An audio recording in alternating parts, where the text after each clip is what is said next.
Oh my gosh. Right on time. I'm unmuted. Okay. We're right on time. Perfect. We're right on time. I just said. Wait a minute. We got to do this, Don. We're all out of breath. Oh my God! I had to run up the steps. It was 6:52. Mitch texted me. You having thunderstorms? I said no. We had them 3 hours earlier. I looked at the clock. It's goddamn 6:52. I'm sitting down there watching a cowboy show. It's really pouring here, but no thunder. Not now. I can't get my my dummies all in order here. There we go. Would you call me? Not you dumb. Get a Mitch Heyman. You need to you need to put Mitch Heyman guitars or something, and then get some gear, man. You got over 1,000 subs. You might sell a whole bunch of them. Sticks, yeah, you're right. Them. I like Sticks. Don't they do Madam Blue Sweet and it goes into another song? I love it. Yeah. I don't know. I know I had one album, but probably for the one song. I don't even remember what the song was. Hey, we got Quentin James and Dog Paw. Oh shit! I don't even have. I am so behind. Holy guacamole! So let me hold on. You talk, Mitch. While I got to get. Yes. Well, what I've been doing today. Actually, was all night. Well, last night, I did that kind of a Prince backing track, and made a little, not quite. I don't think it's quite exactly right. Anyway, but dude, that was good. That was very good. It was easy to jam to. You did well. Sounded good. It was easy. And would you use your Ibanez? Yeah, I did, and the my THR 10X. No Helix on that. Cool. And then yesterday I was playing around with Windows 7. I know it's a guitar show. I mean, it's about music, but I wanted to put Windows 7 on one of my PCs that's capable of running it. Windows 7. Yeah, not Windows 11. Windows 11. Yeah. Yeah, I'm going backwards. Windows 11, and you have to join the insider program for Microsoft. You have to sign up for that. Oh, Jesus Christ. I already had that on one computer, but that computer it won't run it. Not legally, not without doing some modification. But my two newer PCs, which are only like 2 years old, they'll run it. Well, I ran this compatibility thing on my other PC I don't use much, my newer one. I don't want to put it on my main one here. And it was so it was coming up with 3 errors. You have to convert your hard drive from the master boot record to GPT, and so I had to figure all that out. And so I had some friends help me. And anyway, I got it on there. It's running good. Got it on there, so I did that today. Running good. All right, well, real quick. So I'm so far behind. Jesus Christ. So let's ladies first. Let's say hi to Janice. It's pizza night, and I said yum. I replied yum. Ann Ridenauer, my buddy from Essex, is in there, and Ann, say hi to Bill. And I forget when we're getting together. I think it's next week, or I don't know. Is it tomorrow? I don't know. I really don't. I think tomorrow we're going over swimming or something. I think the weather's going to be okay. I'm so mixed up. I just took one sip of my. Tonight's show is brought to you by Monkey Shoulder Scotch from Scotland. Hugh's not in the house yet. Diet root beer. Yeah, well, that's cool. Good for you.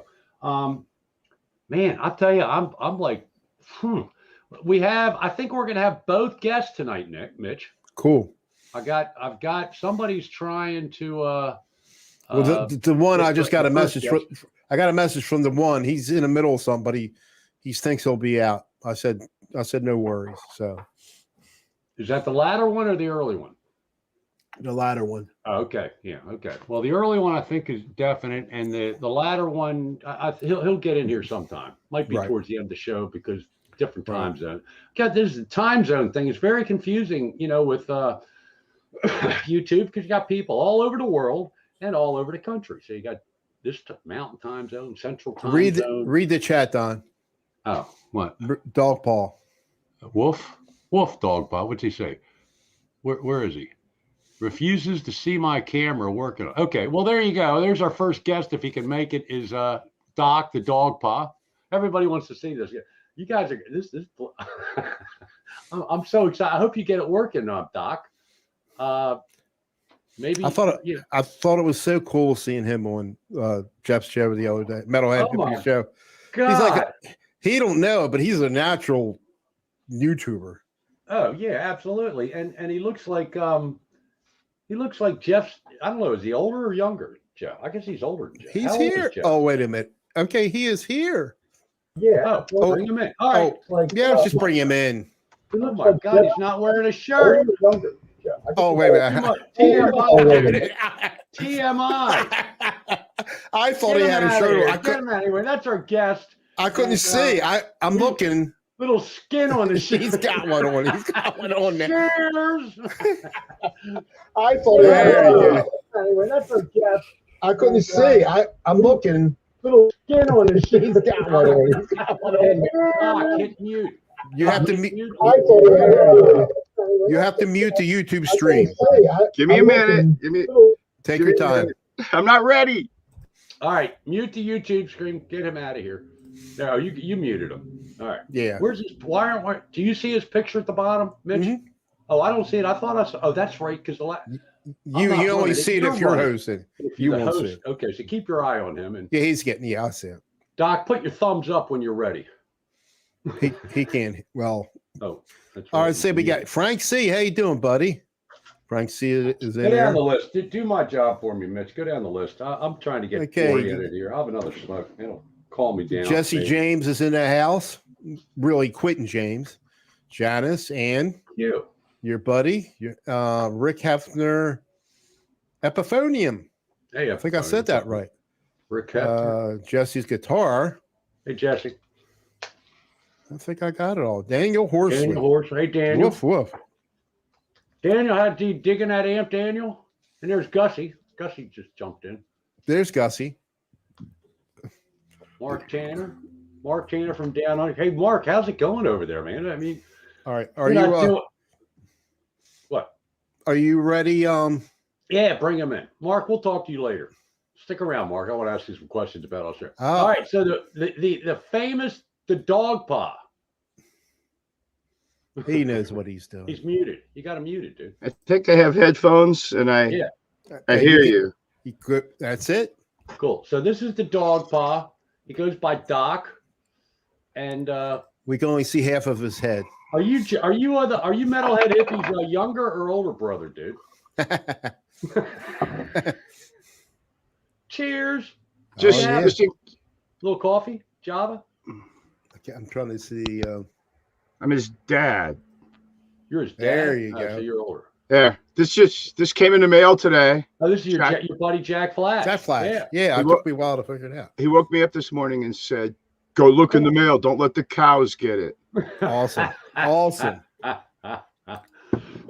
Well, we brought him in earlier than I planned, but that's fine. I'm glad you're in, and because I know it's when you first start doing this stuff. This is your official second live stream. Is that right, Doc? Oh wow, the echo just stopped. Okay, I found the mute button. It's like all these voices. I'm here. This is the second time I've ever been on TV live. Well, you got all you folks in there's large guitars. Hey, Larry. There's a camera. Very privileged to have the second official live stream for the Doc. I'll drink. They got a hairbrush. Cheers. You can all do the ponytail. Yeah. I think that's what. Does Jeff do a ponytail? I forget. To Jack and my doggie. He's sleeping. So he's got merch on his channel now, huh? Yeah. Well, I don't know if it's on his channel. You have to be cool, and Jack will send it to you. I don't think he. I think this is a privilege. You don't just buy a Jack Flash mug. He sends it to you. Oh, I see. You can take a hike. Right. I feel very privileged to have a Jack Flash mug and a Jack Flash shirt. He emailed me and said, "Well, here's the tracking ticket. Did you get it?" And I'm like, "Not only did I get it, I'm going to wear the shirt and the mug on TV tonight." He is definitely a. But I don't see Jack here. Right. All right, Mitch. I got to check on something, so you take over here. Jack's a great singer. Great. So this he's very Doc. talented. This is only the second stream since that you've been on. This is the third time in my life I've seen my face on camera, so I'm still like going, no, wait a second. Hey, I like when I saw you on there because I think I posted it. I said, "Now it's you. Now you have to go on." Next thing I know, you went on there, and I was like, "I missed you. I just missed you. I wanted to have fun." There's one show that we're not supposed to talk about that you and I were at before Hippie started. Remember the one that didn't get posted?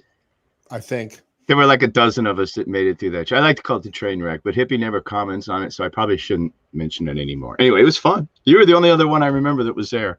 I don't even remember what you're talking about. It was before Vaguely. the Hippie show. It was the end of his last show. With some other people. Last show, yeah. But I thought, now he remembers. I mean, I thought you meant from years ago, No. or when he started, actually.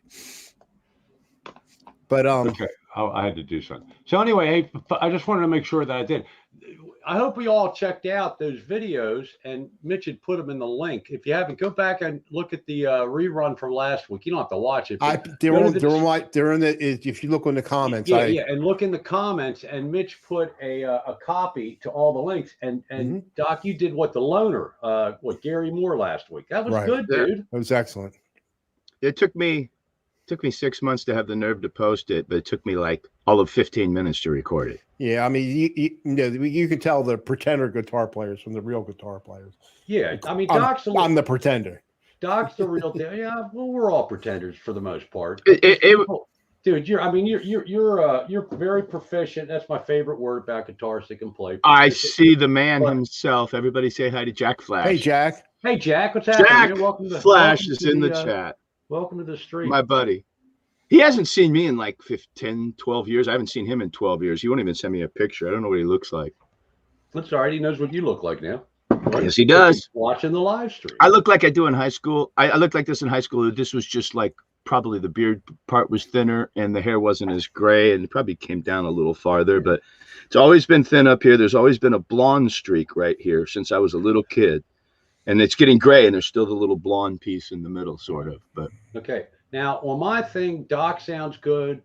Mitch sounds good. I don't know how I said. Are we sounding okay, everybody? Anybody too loud? Am I too loud? I'm sitting back so I don't overwhelm. I got both ears plugged, so I'm probably talking too loud. No, you're fine, Doc. You're good. Last time I was too loud, nobody told me. I'm like booming. So, Doc, you got some stories to tell. So, all right, let's start with this one. What was the first concert you saw? What was the first? I'm not going to embarrass you. What was the first concert you saw that you recall? That you can remember. Let's do our shoulder exercises, Mitch. I'm so wrecked. The pain is good. It's just the pins and needles. I am so wrecked. Both shoulders are gone. First concert I ever went to. When we were kids, my brother met a friend that had the same name as him. And then he says, hey, he's got a little brother who's like your age, same name as you. They went to the Catholic school, so I didn't really know them. They lived nearby, though, but they went to a private school. So I got to know, and these were all the friends he had and stuff like that. Well, this older friend, we actually became friends for a while. It was, the two guys with the same name and the younger two guys with the same name. But anyway, and no, it wasn't Doc. Jack gave me the name Doc, and I'm proud of that, by the way. Thank you, Jack. Jack is cool. He's just cool. So we get a phone call. And he calls up and goes, dude, where's your brother? I got tickets. They're the Yes concert. They're at the Forum. They said they just announced there's more tickets. And where's your brother? I'm like, I don't know, man. Here, ask my mom. And I run out to play. My mom calls me down the street. Come back. She goes, your brother's, you're 13? 13, probably. Right, okay. Right. It was 1973. It was like either a month or two after I turned 13 or a month or two before. It was right around there sometime. Gotcha. So my mom calls me back down the street. I'm down playing. I come down like, what? She goes, here, he wants to talk to you. And I talked to him. He goes, dude, I'm going to come get you. I said, what do you mean? He goes, I want to go to the concert. I don't want to go alone. I can't find your brother. I just talked your mom into it. I'm like, sure. So he picks me up. We're going. And I keep trying to figure out where we're going. I thought he said ES, and I'm like a kid, and I'm like, I'm supposed to know what that means. I don't know who ES is. I better just shut up. And we get to the Forum. It says yes, and I'm like, wait a second. My brother has that record roundabout, and he goes, yeah, man. They sold tickets behind the stage. Come on. Sure. And at the Forum, they had the way it would go around behind the stage. Every once in a while, it would. The part where you could walk, the railing went in, and the last row of the seats below you wasn't there, and they had a wheelchair section. So they put several wheelchairs there, for basketball games and all that kind of stuff. So we're sitting directly behind the stage in that wheelchair section, and you could see those big ribs that he had on the lights. Rick Wakeman had on his keyboards. He had these, they look like huge 30-foot ribs. It was the Tales of Topographical Ocean tour. So I'm sitting here, and this guy passes something to him, and I'm like, I recognize that smell. Nice. I recognize that smell. And so I didn't give his name right. So he hands me the this thing, and I'm just like, my eyes are like, oh my God, this is. Have you gotten high yet? Never touched it before. Never Smelled it. Right, Never touched it. I will, Jack. I will, Jack. I see him in the chat. So he looks at me and he goes, "Do you know what this is?" And here I am, this wild-eyed kid. I'm like, "Yeah, I smell it out by the back of the football field all the time. I know exactly what it is. Here, give it to me." I didn't feel anything, but that was the first time. Yeah, I remember. I took a couple hits and I choked, and I'm like trying to act like I'm an adult. I'm 13-year-old kid. And my hair is like, I don't know if my mom would let me grow my hair yet. Eventually, she let me grow my hair to piss my dad off. You know what? My dad's the one who would always say, "Don't tie it back. Let it down, man. You got long hair. Let it down. Don't let it." I'm like, my dad's telling me. My dad was the coolest guy on the planet.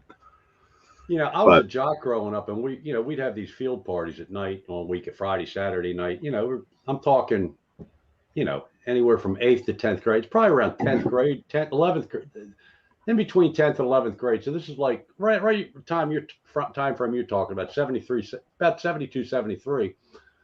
And, we were jocks. The jocks didn't do drugs. It was like we'd make fun of the guys at school. The guy was like, "Oh, hey, wow, man," because we could tell the guys that were stoned.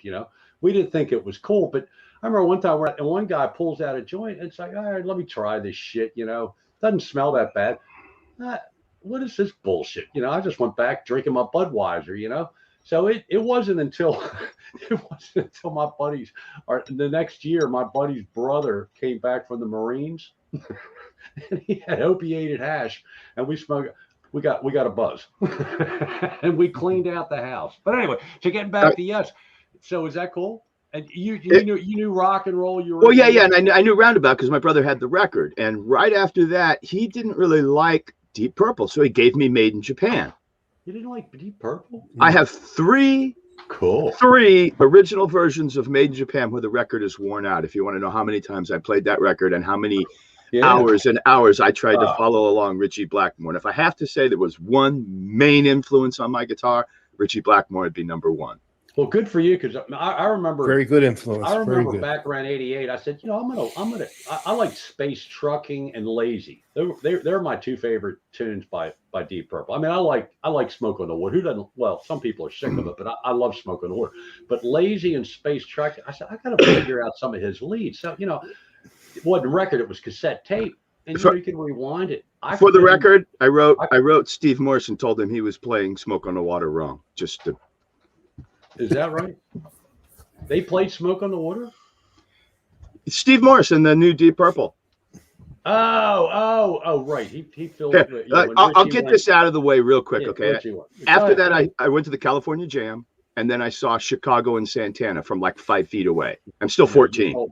That's when I decided I didn't really like you. Well, the Chicago blew me away because here we are. This is a good story. My brother's got. What's the face still alive, Terry? Terry Kath. I was 10 feet away from Terry Kath, and I'm like, I hate you. I didn't know what. You'll love the story though. You'll get a kick out of it. My brother had an old Rambler, and the axles on those didn't have the C clips like a Chevy did. Well, I don't know anything about that, but I remember. So they started going when he turned corners. It'd go and it'd stop running because it's not a posi. So we went down to San Diego to Balboa Stadium. And if you look it up online, it was the largest show they ever had at Balboa Stadium at that time. They actually there's a news in the San Diego newspaper about that show. Excuse me. So he had me and my friend, the kids, in the back seat, and he and his buddy are in the front, and we're in the back seat. And he's like, "Okay, everybody get on the left side so we can turn. Everybody get on the right side." We're in the back of this thing, getting over to one side to switch the weight balance so that the gear doesn't. And that's how we got to San Diego. So we get down there, and we go into the concert, and I'm 14, right? I had a cool brother at the time. He went into the Air Force and he got all straight, but he was cool at the time. So we all had beer. I mean, double 6-packs or whatever. We get to the gate and they're like, 70s, man. Everybody. The guy he's like, sign says no glass. So we ran down to the liquor store. We got water jugs. We poured the water out. We popped all our bottles. We poured all the beer into water jugs. We went back. The guy said, "Sure, go on in." Some opening band, and I'm 14. Okay, so I'm half a gallon of beer already. And I'm going, "When's Santana going to be on?" And I passed out. And the older guys just thought it was funny. They bugged me for years about this. Oh, so I wake up and I'm like, "Is Santana on yet?" And they're like, "No, go back to sleep, kid." And I passed out. Finally, I'm like, "Wow," my head clears. And I'm like, "Okay. Wow, dudes, is Santana on yet?" And they just start laughing. They're like, "Dude, it's the encore. You missed Santana." I'm like, Oh God, all I got left is that horn band. So I kind of wake up and come to, and I could have walked 5 feet and touched the stage, right? Wow. Somebody sent me some. So I'm like, whatever. And I know a couple songs, and they come out, and there's Terry Kath standing in front of me. And you can just imagine what that did to me. I'm like, I don't think I heard a horn. Now, My eyes, I couldn't believe it. I'm like, who? Now, like, did you listen to like 25 or 6 to 4 and all those songs on the radio? I kind of heard them on the radio. So I'm thinking this is just a pop band with some horns. And then there's Terry Kath in front of me. No wonder Hendrix said he was like, he's better than me. My God, I'm such a Terry Kath fan. What a difference that made. As a little kid, I went home and I bought a guitar. You know what I mean? So that's when you started. I was going to ask you. I think it was sometime. We'll see. The older kids I knew, my brother's older friends, they knew some older kids. And one of them, his brother was Steve Rosen, the rock writer, Culver City. You know, we all went to the Culver High School. So they all had this big plan to go to the California Jam. And my brother got drugged along with his friends. And I was like, me too. So I got drugged to the California Jam. I didn't know you had a cool older brother. How old was your brother? You were my older brother, he was almost, I think he was just 18. He left me at the California Jam and left me with people he'd never met. My mom almost called the police, except the freeway was shut down. She could see it on the news. The freeway shut down. She's like, you left your little brother at this? And my mom just about lost it. But it was like friends of friends. And he's like, he didn't like it. It wasn't music he liked, and he just wanted to go. And I was like, the guy next to me had this baggie of joints. Now, remember, I tried it again, but I hadn't really smoked it. And we got in the gate. If you ever look into the California Jam, the fence got ripped down. So you didn't really need a ticket at first. Well, I was standing in line right at the front because I'm the gung everybody's behind. I'm like, come on, I'm up there. The gate got torn down. And I looked at everybody and I said, I'll meet you up front. And I went through the hall. Had my ticket. I went through the hall. Smack. I was like one of the first 5 or 6 guys against the stage. Took me an hour to find my friends, and they were halfway back and they were all tired. And I go, we're just going to sit here. I'm like, I got a spot against the freaking stage. And like, go get your blanket. We're not going. So I grudgingly went back and got all these people off my blanket and took it back to the bed. We sat way halfway back. It sucked. If you watch the California Jam, when Richie breaks a guitar and throws it into the audience, the first 3 guys that dive for it, those are the 3 guys that knew Steve Rosen that I knew. They were photographers. They were there as photographers in the pit. They got their hands on Richie's neck, and then a crowd went pile, and they never saw it again. But if you watch the video, you can actually see those 3 guys dive for it. What was it? Dave and Paul Moran, Dave Jensen, and I can't remember the other guy's name. I knew his little brother. I went to school with him. But they were photographers, and they would go with Mick sometimes to shoot stuff. Like I have a little picture of Tony Iommi that they took Tony Iommi's trying to figure out how to use an Instamatic camera, and he's like, and my friend who's a photographer thought it was the funniest thing in the world, so he took a picture of it. He said, Tony handed it to him and said, tell me how to use this. But he gave me the picture. I got this little Instamatic photo. I might have sent it to Tony. Is this before or after his fingers? Oh, this was like, it was after. I mean, it was Steve Rosen was doing like a guitar player cover on Black Sabbath, and he brought them along to do the pictures. So I knew them, and I would hear all the stories. Like that's probably why Jeff Beck's my hero, and Richie Blackmore's my hero, because that's what Steve Rosen liked. The Who's greatest band in the world. Why? Because I got that from Steve Rosen. That's what it did. Jesus Christ, we're gonna have to have you back there. No, it goes. I'm old. There's just a bunch of stuff. We can just do the Dog Pie Show and the Don Mitch Show, right? So you heard Steve Rosen on Show Me Your Pick on Free K Tony's show, right? That's the Steve Rosen you're talking about. Well, because I knew Steve, I was so excited about it. Tony actually called me. Of everybody I've met online, all the people I've talked to, Tony picked up a phone and called me, and we've had conversations. Tony is the coolest guy on the planet. Right. Fruitcake Tony is just man. I don't like 80s music. I don't like Van Halen. I don't like any of that stuff. And I couldn't care less about somebody's pick. But the Steve Rosen stories and Tony is awesome. I like the people. There's Sanders, great Gary. They're all cool people. So I go in there to say hi. But music, I mean, I was making music at the time. Eddie was just competition, and I just would have smacked him if he'd been around at the time. I didn't want to have anything to do with it. Personally, here's my thing. Who knew? I'll make myself an ass and just explain it and be done with it. Eddie is a pole dancer. Best pole dancer on the planet. I'm a ballerina. The worst ballerina on the planet. But it's just a different approach. Rock and roll got exploited thanks to Van Halen, and it all changed, and what we knew as rock and roll is gone. Now everybody wants to play the same guitar somebody else does. They want to sound like somebody else. They want to play the same music, and it was a different world. Pete Townsend played every guitar there was. Richie played all kinds of different guitars at the time. Why would I want a guitar that looked like some rock star? I don't understand it. Doesn't make it wrong. It means I don't get it. That's all. So it was a different world back then, and we looked at it differently. We got my drummer. I met Gordon at my drummer's birthday party. His sister-in-law showed up with her boyfriend. Her boyfriend was one of Eddie's best friends, and he brought the first Van Halen album with him several days before it was released. And so we heard it, and I was just like, I quit. I give. I'm never going to do that, and I'm not going to learn those riffs. And he just bypassed me completely, and so I wasn't happy. Who's going to be happy when you hear Eddie Van Halen? You're like, I'm going to take up kazoo, man. So I got to tell a story. Jack asked twice. You got to let me tell one little story when I get a chance. I will. Just hold on. I want to say hi to Rick Hefner, Ricky Compton, Jack. We said hi to Jack. Frank C's in the house. Francis, gotta say hi to Francis. Francis, I will. Like I'm getting there. Hey, dude, come on. You're slow. Have some coffee, man. Actually, I said hi to him already. Mark Tanner, I'll say hi to you again. No cover charge. Hey, I'm glad to see you because I think no cover charge is the guy that got timed out or something by, I don't know. But I'm glad you're back. No, I think it was you. And I'm sorry that happened. Old man Dan's in the house. All right, old man Dan. Francis, cool. the padded pedal room. Awesome. Yeah. Padded pedal room, Francis. He rocks. Check his channel out, folks. He's got good. He's been doing some serious blues stuff lately, and I'm digging it. And because blues is, that's about as that's my expertise. Blues, maybe a little bit of rock sometimes. But okay, all right. So I think I'm caught up. If I missed anybody, sorry. Rick, did I miss? I mean, Michael Lappensee. Hey, Mike. Mike. Hey, Mike. I see so many friends, so many cool people, but there's 3 heroes in there. We brought you in too soon, Doc, because there's only like last I just checked it. Like that's okay. That last story went on for a while, but about 5 minutes ago, we only had 17 in because we generally get in the mid-20s.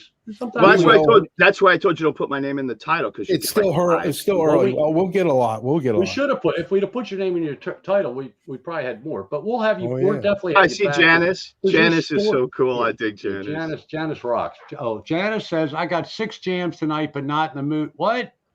With stuff going. I thought it said 6 grams. I thought it said 6 grams. I can't read. I can't see. Well, hello to Janice. Janice is one of the coolest people in the chats, and I just dig her. She's great. She's great. And we kind of ignored her last week, so I apologize to her, and I'm sorry. I know. I apologize to her too when she said that. I'm glad you didn't get mad, and you came back this week, Janice. And Janice just got a very cool T-shirt. She did a video on it. She got a T-shirt from Hippie, Flipside Music, and a bunch of stuff. Very nice. I bought some stuff from Flipside Music. I bought some strings. Chris just sent me guitar strap. What do you call those buttons? Locks? What are they called? Guitar strap locks? Strap locks. Strap locks. There you go. Thanks. And some stickers, I think a couple picks. So, I only use one kind of pick. But it's cool that people send me picks. See what that looks like? What is it? Those used to be chrome. Those strap locks have been on this strap. I've had these strap locks since the day they came out at Dunlop. Did you say strap? Strap lock. The strap. Oh, I thought you said strap. The chrome is gone. The metal coating is gone. The outside coating of the metal is gone. At one point, I had to actually use Loctite solvent. They rusted on my guitar at one point. Anyway, those are original, man. Well, I kind of get it, but I've really, until they sent them to me, I've never had a strap lock. So I put them on the Les Paul because that's not real heavy, weight relief, but I never used them before. But it was, so if you buy something from Flipside Music, I'll do a commercial for that. You get a lot of cool shit. You don't get candy. I mean, I don't get Sweetwater in the candy. A lot of people that really excites them. I don't get it. Yeah, some people buy the guitars just for the candy. They don't care about the guitar. I call my guy at Sweetwater and I say, if you send me candy, I'm sending it back and I won't order it from you anymore. And I'm serious. I did that. Candy's poison. Ask Lori. I got an issue with sugar, man. Doc, listen to this. Some people buy a guitar from Sweetwater. They get candy. It's in the case somewhere. And like 2 years later, they find it. And then they effing eat it. That would be me. When I was moving, because I think I got 3 guitars from them. And when we were moving here, I kept the box and said, "Oh, there's the candy that I complained they didn't send me." This is the best story. It fell out of the box. I couldn't find it when I opened it up. All right, Doc. So, do you play any guitar? Well, listen, we're going to have you on again. We're going to have a dog pod show, or I might just do it. Yeah, I might do one on a Saturday. You got to let me tell one short story for Jack before I'm done. I know you got so many stories, but I have a question before you tell your next story. Okay. Do you play any guitars? But what is it, Hamer that you play? I've got my custom guitar, which I damaged, and in the process of trying to get it fixed, I found out it was going to cost me like $500 to get it fixed. All right. There was a local music store that I used to go in and play this Hamer at. You stop barking. Woof, woof. See, woof. Give me a woof, everybody. Right. That says open the door. I think there's something outside I can kill. All right, come here. Shut up. Let me finish my story. What kind of dog is he? What kind? Get him on the camera. Get him up there. I am. Let's see him. Spill coffee and knock. Big dog. Come on. Big dog. Come on. Say hi to everybody. Everybody wants to see the monster. Oh, that big dog. German Shepherd. Nice. Give me a kiss. Shepherd. Yeah. Oh no! Here comes my brother in the door, so he's going to interrupt all of this. I'm on TV, so be quiet. So all right. Here goes the Jack story. I was 21 and I lost weight, and I said I'm going down to the beach to hang out with the kids because I was like, I got to do this. And I was so I met the younger kids down the street. I started hanging out with them. I went to the beach with them. I was 21. I could buy them beer. So, it was cool. We went down to the beach, and down by the marina, they were dredging. So they had our beach closed. So all the Culver City people had moved down to Westchester, which was just a little ways down. We went out there, and I didn't know how they would think, but they were cool about the Culver City kids coming down there. So the first day we're all out there, and you see zigzagging slowly across the beach the most beautiful girl you ever saw in your life. Just Danita was her name. Nice, she was just the best. Nice. She zigzagged across, and she's like, who is that guy? And she came over and stopped on my towel. And she looks down and she goes, it's really hot. You don't mind if I stand here, do you? And we talked for a minute, and she went on. Is she in a bikini? Is she in a bikini? Well, you could call it a bikini. It was pretty small. Nice. But nice. So every guy in Westchester suddenly thought, oh, he's cool. I want to know him. She just went and talked to him. And so they come over and we start meeting each other. And Jack walked up. He was one of the people that were there. And I said hi. And, we knew a guy who worked at a gas station. We mentioned that. Turns out he was the guy who dated my ex between when my brother used to date her and when I got together with her. He was a good guy. And we talked. And then, I said, yeah, I'm in a band. And Jack goes, what's the name of your band? And I said, The Fathers of Destruction. Jack looks at me. I guess Jack had just told me, well, I sing. Are you in a band? And I said, yeah, I got a band. And he says, well, I have a band. He did. I actually joined his band and ruined it, but that's another story. But so I said, Father's Destruction. He looks at me and he was like, what is Zappa or Zappa like that? What is Zappa? And I looked at him. I said, you're hired. He's like, huh? And I said, 15-year-old kid who got the Zappa reference because, Fathers of Destruction was the band. And as soon as I said that, he made the Zappa comment. Cool. And I was just so blown away that a 15-year-old kid even knew. So Jack introduced me to the band. Yeah, he says there, I muscled in. I did. I joined the band and I fired the drummer and brought in a drummer and kind of took it over. And then it was when they put on the wigs and put on their sister's makeup that I said, either I leave or I kill you all on the spot. So take your pick. I went and saw them at Gazzari's. They played in those wigs and the makeup. And I watched about half the show and I just left, shaking my head. It was about the time Metallica did the same thing, walked away and went up north. How did they sound? They sounded okay. I just couldn't take it. It was the same time and the same feeling Metallica had. I won't do this. Screw you. I'm leaving. They went and woodshedded and became something. I went. Okay. Time out. Was this in the Kiss era? So they were. It was just after Kiss. I mean, we're talking 79, 78. Why did they decide to go in this direction with the craziness? The wigs. I don't know. Hollywood got really weird. Everybody was dressing like their sisters and getting tattoos and earrings and wearing heels and tight. I think it was the pants. The guy on UFO. Everybody like, oh, hey, I can wear pants like that. Well, this is all fascinating because the majority of us are not from California. But I was a kid, so it pissed me off. But California was a very different part of the world back in that day. Well, it still is in a worse way, I think. But in a cool way, California was kind of like a different part of the world back then. But back then, most of those people weren't from California. They all came to California and changed it. That's what happened. I understand, but still, it was like a melting pot of people from all over the country doing crazy. And Now, is this It's your Mitch older and Don. brother? Is this your older brother, the 18-year-old, the guy that was? My older brother went into the government, and he's like an undercover G-man. Last time I asked him, what exactly do you do? He says, well, I could tell you, but I'd have to shoot you. Kill you. I know he carries guns on airplanes, and they let him on first, and he works for the, what is it now, State Department? I think it's the State Department. Okay. So we have to have another show, and with just your younger brother, because I want your younger brother to tell me. He's standing right over there. I want to have his perspective. No way. No way. No way. No way. He's standing there at the door laughing his ass off. All right. So now I want to cover another subject, because and this probably isn't that fun for you, but how are we progressing with the ears and everything? I mean, they're doing better. They're not great. Damn, but the ears. I mix the headphones. I go back and forth because each ear has a different curve, but I could kind of play, and I got the little head rush speaker so I can turn it up or down as I need. And I'm still working it out. When I did the loaner, I went out and spent $500 on equipment after that because I went, oh my God. That was too much trouble to get that sound. For the people in the for the people out there in the chat, Doc has serious ear damage, and it's probably because he played at very loud venues, right? That's Jack. I had a 200-watt Mesa Boogie tube amp, and Gordon went out and got a 400-watt Mesa Boogie tube amp. We practiced in a 10-foot square room with a drummer. So, hey, Jack Flash, I'll leave you my email address on your. He has a channel, right? He doesn't post much. Yeah. Jack has more views and more subs than every one of us put together. Okay, how's that? Okay. Well, I'll listen. Jack, I'm 2 3/4 Jack. I'll email you I'll comment you my email address. If you want to come on and tell us some Doc stories. No, I'll tell you Jack's stories. He'll be nice. I'm all in. I guarantee you. My brother's a different story, man, because I depend on him. He can say anything he wants to. I'm in trouble.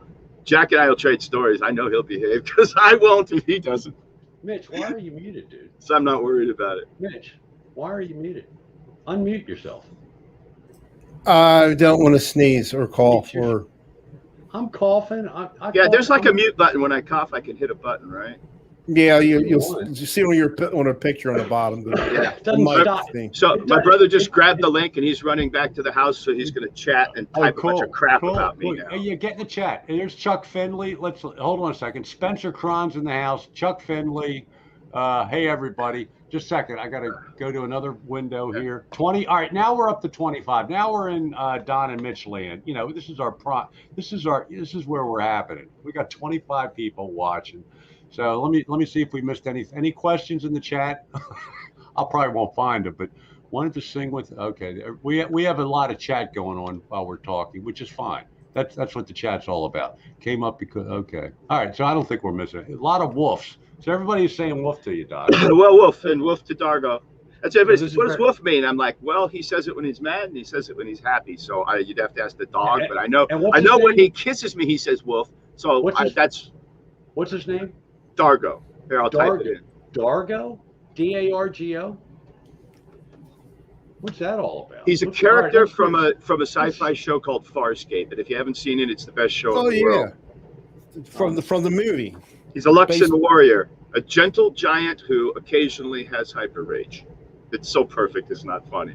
He's just the sweetest, most wonderful animal in the world. But if he corners you, you do what he tells you to do.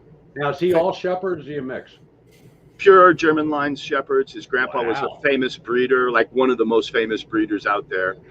His grandpa came from the guy who started police dogs in Germany in '52, I think it was. My ex used to work for the breeder, so that's how I got him. I just got lucky. What's the apostrophe? If it's Dargo, why isn't it just Dargo? Why do you got to put apostrophe in there? Because it's from a TV show, and that's what they did. Wouldn't it be Dargo? Dargo? I don't know, man. Kurt Russell played in the movie, right? I mean, I need explanation for this kind of stuff. Well, they made it in Australia, so cut them some slack. Oh, okay. So sorry, Mark. I'm kidding. It's a great cast, great show. Okay. It's all made in Australia. The planets kind of look like you're in an outtake from Mad Max, but it's just done great. It's the best show ever. So speaking of Australia, we got Mark Tanner in the house. Mark, they're not doing to you guys what they're doing in New Zealand, are you? I mean, are you allowed to go out of your house? What is going on over there in that part? Somebody get a screenshot of that. Joe Wentz is in the house. Look, Jack Flash is a cool dude. He's a very good singer. and I would love to have Jack on the show for more than Joe Wentz TV. Is he in the house? Hey, Joe. Yes. I haven't seen Jack's face in 10 years, so good luck with that. This was a mistake. I shouldn't have done this, but I did. Now you guys got me. Oh, well, that's cool. We'll have you back one, dude, because we could. Maybe I'll do a Saturday night late thing. Like if I do 11 o'clock, what's it, 8 o'clock? Where are you at? Are you? I'm an hour. I'm just an hour earlier, but I don't wake up till like noon or 1 or 2. Hippie keeps me up till 6 in the morning and crap like that. Well, we're not. Well, okay. So if it's 10 o'clock here, it's 9 o'clock there, right? Yes. I thought Texas was Western time. I mean, it depending where you're at, right? Nope. Texas is 1 hour off of New York. Just 1 hour. So if you're, I'm pretty sure if you're in Paso, the sun's in the wrong place at the clock or whatever. See, I thought it was like let's see, it's 7:40. I thought you were like in not even 4 o'clock yet. So you're 6:40. You're just okay, cool. Well, I wanted to say this. I got 3 heroes that I see in here. I love all you guys, but Don and Jack and Mark Tanner. You 3 guys are just like, and the stuff you'll do for me, I could send Mark something and annoy the hell out of him, and he's the coolest guy in the world. Jack keeps trying to get me to do songs. He's like, well, here, I'll write something else for you. I'll write something. I'm working on it. I'm trying. Look at these hands. Look at those knuckles. Okay, this finger right now is locked up. I can barely move it right now. It's like you see. I understand, but your hands are fine. You can play if you want to play. You're going to play. It's your. I think your ears are what's holding you back more than anything else. When it works, it works. They're fully locked down and under curfew in Australia. God damn, that's terrible. Well, we're not going to get into all the COVID things. But start with the COVID and the max. So you're going to have to get old man Dan on with me and Mitch, and we'll get banned. We'll get banned. Everybody check out Mark Tanner because he's got oodles of content, man. He's coming out. I'm a little behind in content. I mean, we did that. Where's Hugh Caldwell tonight? God damn it! I bought a bottle. Again, this show is brought to you by Monkey Shoulder Scotch, and I got it because of Hugh. Because Hugh told me Hugh did the challenge, the latest challenge, and Doc, you should try some of these. These are fun. So the latest one he did was just 2 chords, which score. 2 and 3 chord jams. 2 chords, and I kept listening to these chords. I said, those chords are from a song, and it wouldn't come to me. So Jesse's guitar texted me, with my buddy, and he says, those are the chords from Wildfire. It's like, yeah, right. I knew that, but I didn't. I knew it, but I couldn't think of it because my 2 good buddies, old buddies, I'm out of touch with them now, but back in the day, back in the 80s, they did a duo. They played all around Baltimore and Baltimore County, and Wildfire. I mean, they had to do Wildfire every night for the lead singer's wife because that was her favorite song, and they did it well. It was just a duo, one acoustic, one electric, and both singing harmonies and all. But so anyway, Hugh did it. I did it. I'm going to do. You haven't done Wildfire. You haven't done that. The 2. I'm going to do it. But Doc, you should do something. I don't generally do challenges. I did one where we all did it. It's not a challenge. Whoa. 4 of you, listen. 4 of you did the same track I did, and you never even acknowledged that I did it. So I gave up. What? I did a track where I played over it. Then when? You did it, and I maybe hacked it. It's like 3 or 4 of you guys did it. I put all your links in my description. Oh man, I did this, and my good friends did this or that. Not one of you ever even noticed I'd done the same song 2 months earlier. No, I did it like 2 months before you did it. You didn't notice, and then I went up and changed my comments and said, "Look, all these guys did. I put the links in, but nobody noticed." I called it notification bell. If you go look at my channel next time you get a chance, Don. It's called Dorian Blues, I think is the one, and I've got all you guys in there. It's the same track you did. Elevated released the same track again, and you guys all did it. Did you have my email address at that time? I put it in a comment, and you probably like either weren't going to watch it or already watched it, so you never saw the comment. Baloney! If I watch your video, I comment, dude. Well, I know, but I probably changed the description after you commented, so you didn't see it. Well, I would have. Because you guys did it. I would have reckoned. Well, that's what I said. That's what I'm telling you because you probably didn't know, but I linked to yours. So you got your feelings hurt. We apologize, all of us. But it's like every once in a while something pops up, and I miss it somehow that other people did it. It's not a challenge. Anyway, you all did it better than me anyway, so I was like, I learned my lesson. Get at it. Get out of here. You're a player, dude. If you have time, Jack has one more story he wants. I told him if you guys let me. Okay, well, just a second, But hey, I want to make it very clear. These are not challenges. These are invitational jams. So everybody do their own take. Mitch came in and did I forget what the Joan Jett thing about 3 weeks after we started it, but it was awesome. Did you see Texas Jack Dodd do that thing for the Dusty Hill? Yeah, I think I did. Yeah. Okay, I couldn't do something that good if I spent a month trying to play it. It's not a competition, dude. He's a real professional. I mean, he's really. I know. Really good. That Texas guy, he's very, very good, very good. But anyway, so don't just because of one little hiccup by us. But if that ever happens again, email me. Well, by the time I get it, you guys have done like 3 songs. Well, ask Jack. It takes me 45 minutes just to tune the damn guitar. Okay. We're gonna wrap this up with Doc, with another story about Jack. What do you? Hippie would call you wimps. How long you been on? Come on. No. We have somebody else coming on. Oh, okay, that's cool. But we haven't done anything. Just me and Mitch, because me and Mitch have some stuff to talk about. I got to talk about. Sounds good. Okay. I got to chase everybody away and talk a little bit of golf. No, I got to talk about the country club. But go ahead, tell us to Jack. Yeah, I love watching the people watching drop as soon as you bring up sports. That's so cool. I know. As soon as God bring up golf, we lose. Okay, here, let's finish to see if I can make it short. Right off, with Guitar Player before Guitar Center moved across the street where it is now in Hollywood. It was on the other side of the street. All right, so this is back in the LA days. Yep, 1979. Okay, 79. 79, maybe 80. How old are you? How old am I? Back then? I don't know. No, back then. I was 20, 21, 22 area, something like that. Jack your age? He was like barely 18 or whatever. Oh, Jack's that something much like that. Yeah. Okay. All right, go ahead. Tell the story.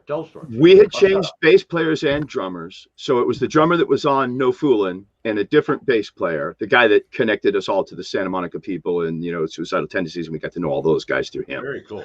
Anyway, we were playing and there's a place called Jabco. Jerry Blaha is passed on now. He was a great amp builder. And I want to mention him because he was a cool guy. Jabco. Jerry Blaha. He was one of the guys who modded Marshalls back in the old days. And he had a shop. It was like Gardner or something right around the corner. Vista Gardner, right off of where Hollywood, half a block down. So this guy was Dave Friedman before Dave Friedman. Dave Friedman wasn't even in town at the time. I understand, but I'm saying. Okay, so I'm a reference here. Image Guitars, the guy who built my custom guitar, was across the street from that. And I have my custom guitar and we're playing in the studio back there. Guns N' Roses likes to say, yeah, we used to rehearse in this studio that was behind Guitar Center. Well, we rehearsed there before Guitar Center was there. That's where we rehearsed. We played there once, and by the time we got done, the guy who ran the studio behind Jabco had brought in like 15 people and was like, had a crowd in the room. They couldn't believe it. They're like, who are you? What are you doing? We're like, we just made most of that up on the spot and did some Stone songs. I don't know. But when we came out, the kids hanging around in the parking lot, doing heroin on our cars. And, all that was the guys who became Guns N' Roses and LA Guns and stuff like that. So while they were, 17-year-old kids getting into it, we were the band they were all like listening through the door to in their rehearsing when they were first getting going. So that was the first time Slash ever saw the guy who made him all those Les Pauls was my custom guitar, because I was the only one around there who had one. Get out of here. So Peter Burnett sold Image guitars to Wrist Guitars. He moved across the street. When Guitar Center moved, he moved his store across the street next to Mesa Boogie. And then Peter had, I don't know, I'm not going to get into issues. And he sold it to Wrist. I gave Wrist permission to use my peg head. About that time, or a couple of years later, Paul Reed Smith stole it and all that. We won't talk about that either. But that's it. We're gonna talk about that daring guitar, that the Appetite for Destruction daring custom imitation 59 Les Paul, they bought it. Roman Wrist actually got his hands on it and got it to Slash about that time. And then after that, Peter made some. Actually, you can't tell which one's a real 59 when Slash plays it, because he's got like 5 of Peter's imitations, and you and I couldn't tell the difference. I played them, I can't tell.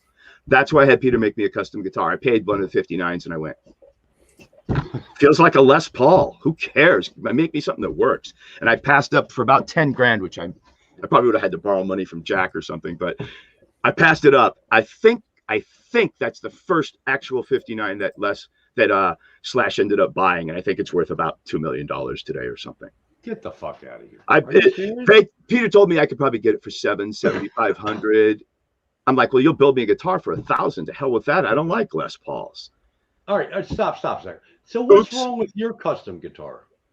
I used graphite lock fluid lubricant on the nut. It had a brass nut that was chrome, so it was metal. We were all doing brass in those days, right?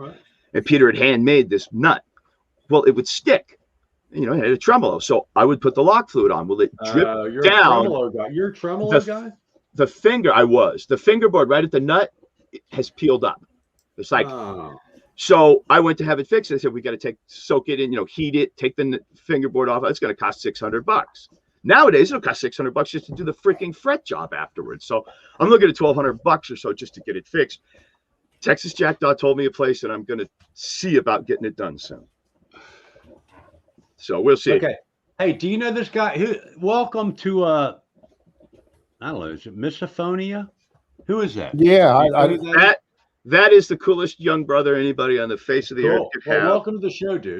When my place caught on fire and I was like, where am I going to live? What am I going to do with my stuff? How am I going to work this out? He invited me to Texas. And no one could have a cooler brother than my little brother, Misophonia. And I just got to say that. Cool. And Ian Luckett just joined the chat. Hey, Ian. God damn. That's very cool. God, what's it? 7 something? What's it? Like 2, 3 in the morning over there? Ian, you rock, dude. You can ask Jack too. That's a channel to check out. 4 or 5 hours. That guy, he's got some serious content on there. So, okay. So are you getting it fixed? I'm planning.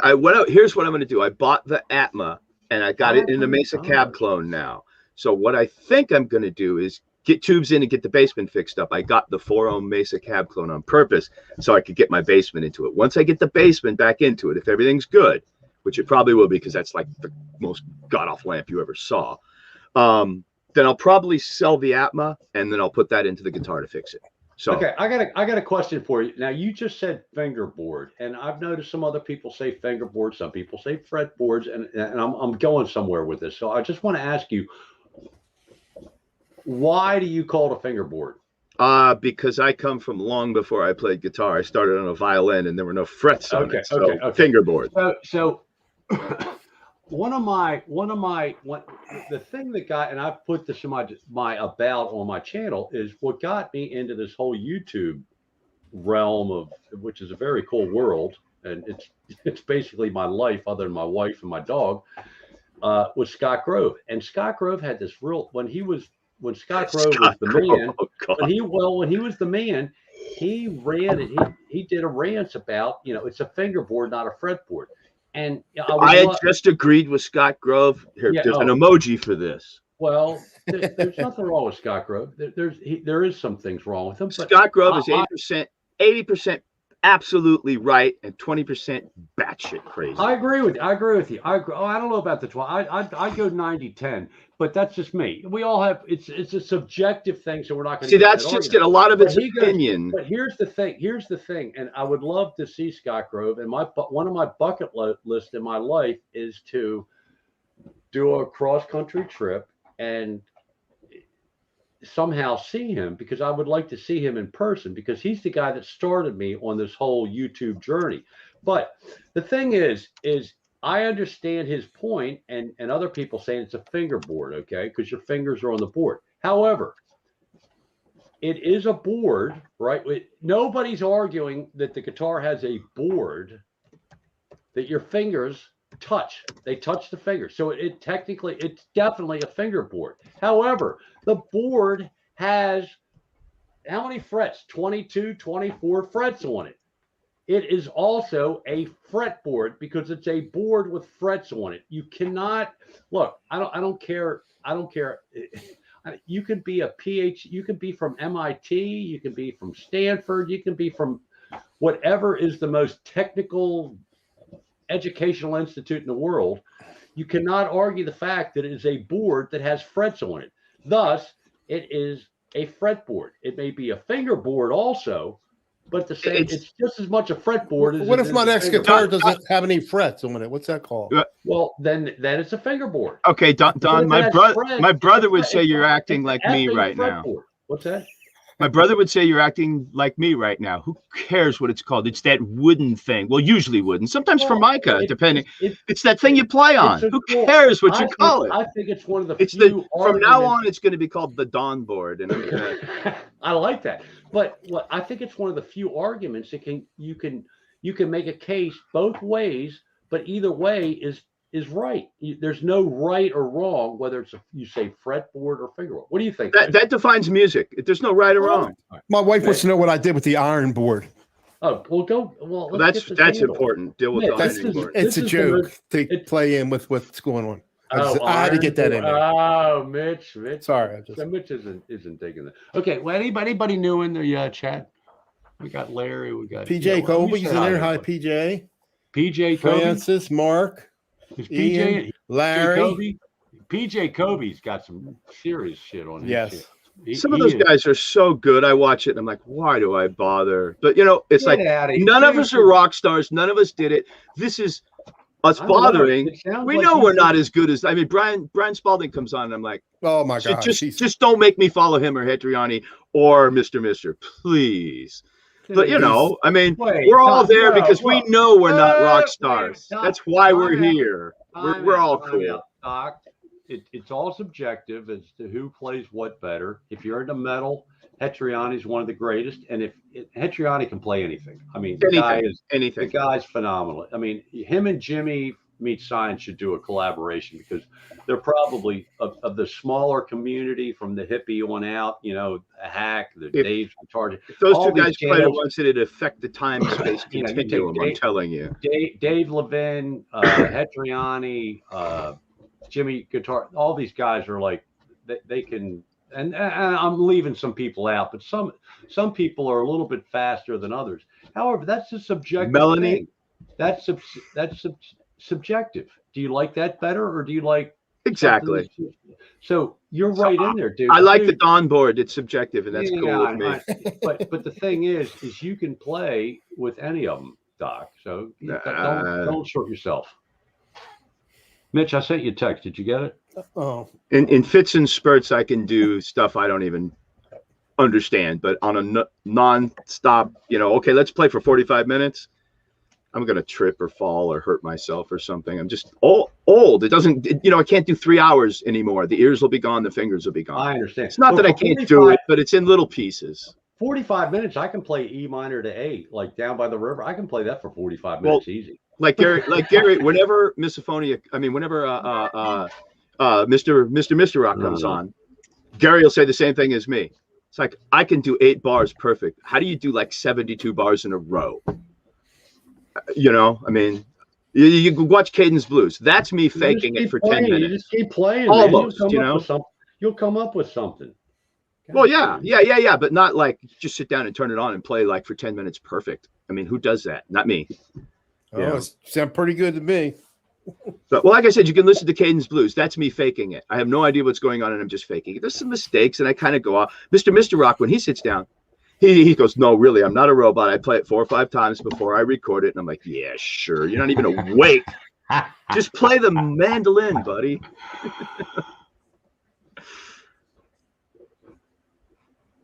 I'm doing something. Mitch, take over.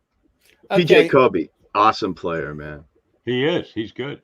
There's a lot of talented people. You go on the Metalhead Hippie Show, you'll see them all. There's a few people who go out of their way to be cool to me. People, like Patty Pedal Room is always totally cool. Janice will show up and say something nice every time I post something. She's so cool. So there's a few people that are just, like Tim, Texas Jackdaw.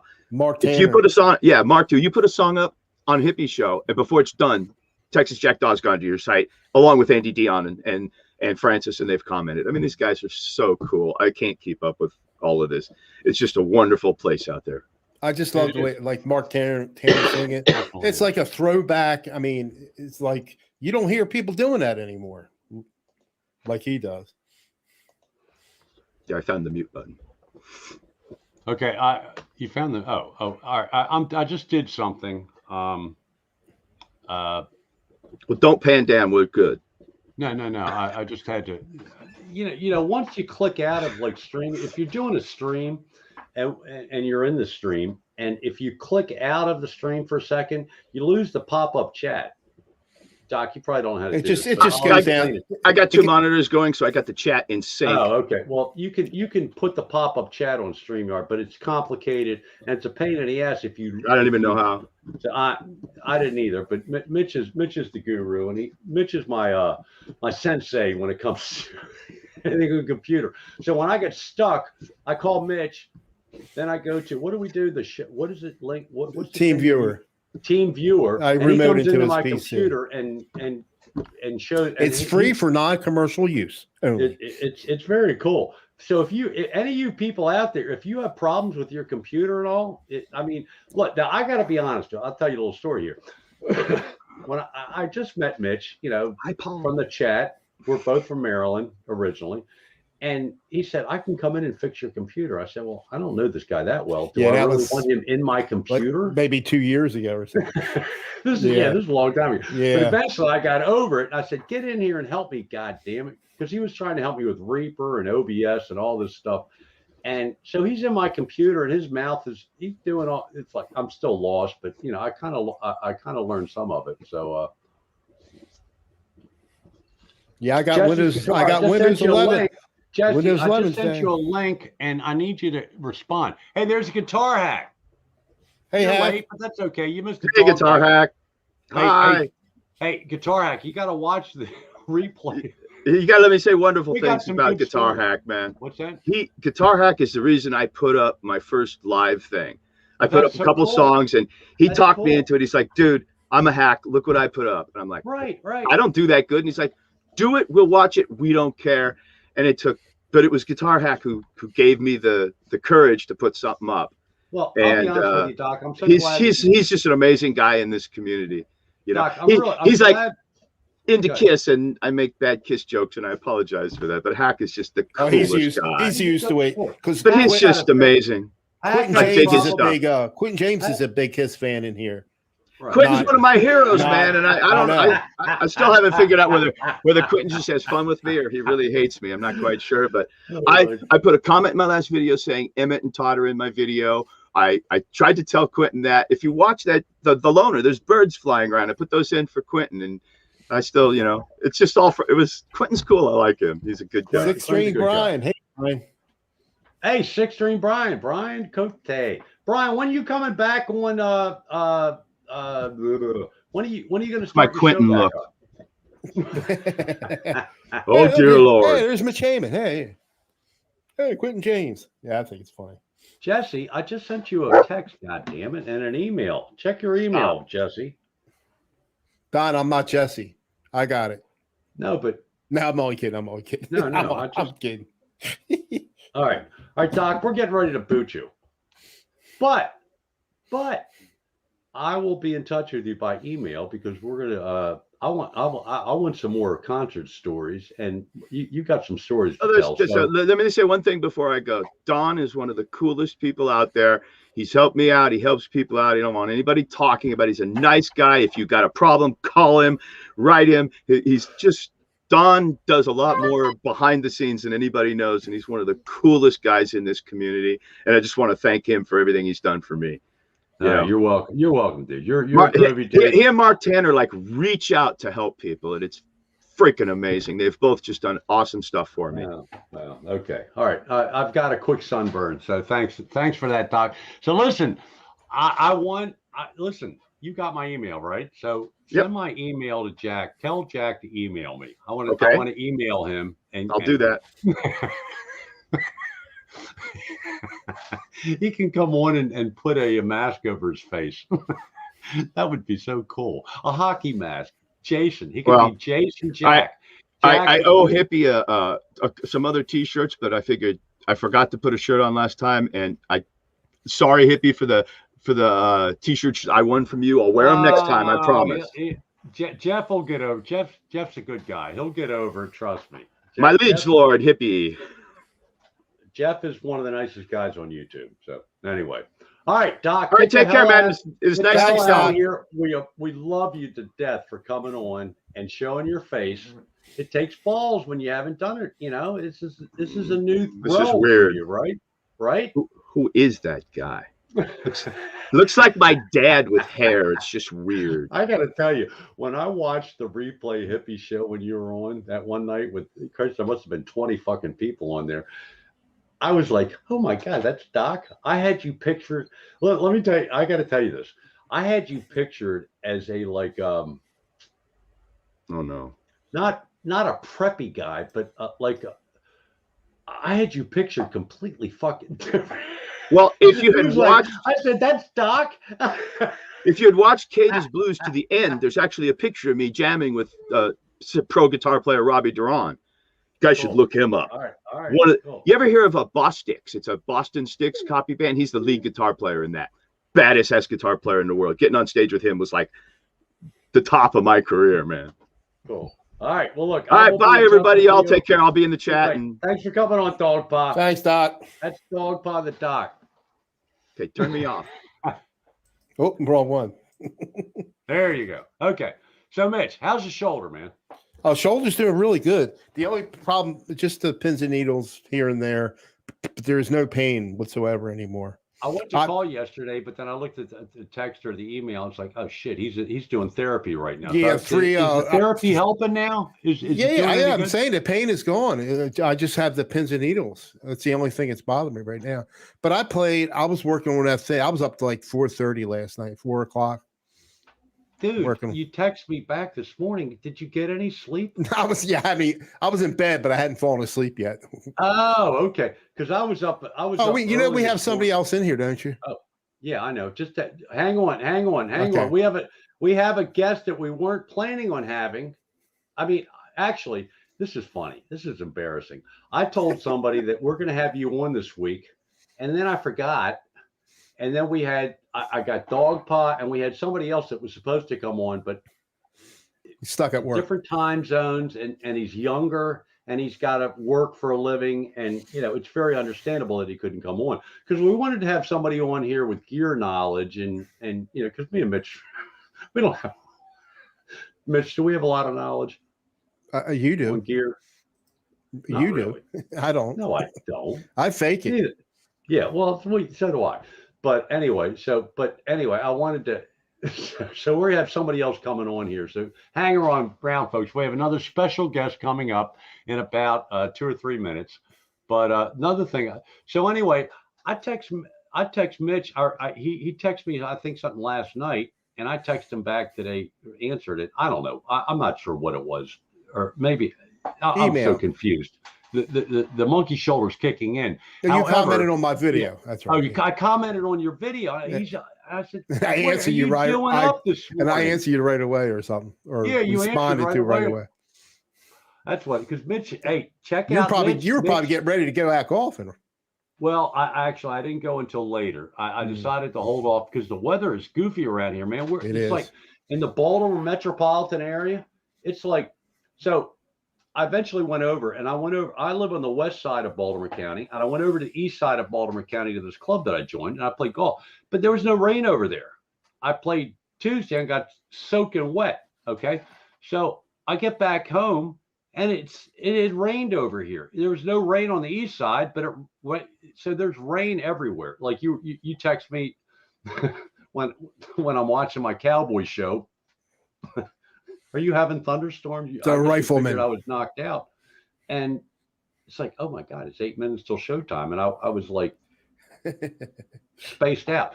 But so anyway, there's James Stewart. He's in the house. We missed it. Paul Lou's in the house. All right, we got everybody. Real quick, I got to make a check here before we bring in our new guest.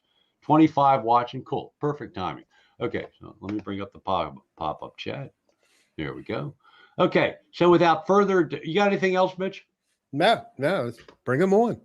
Okay, and real quick, what was I got? Hey, Hack, I wanted to ask you, you think your amp's okay? I mean, I was talking to you in the one chat somewhere on another whatchamacallit, but I hope your amp's okay. You shouldn't have to go out and buy a new amp, dude. I mean, you got a goddamn Marshall. What amps do you have, Mitch? You have just the Katana?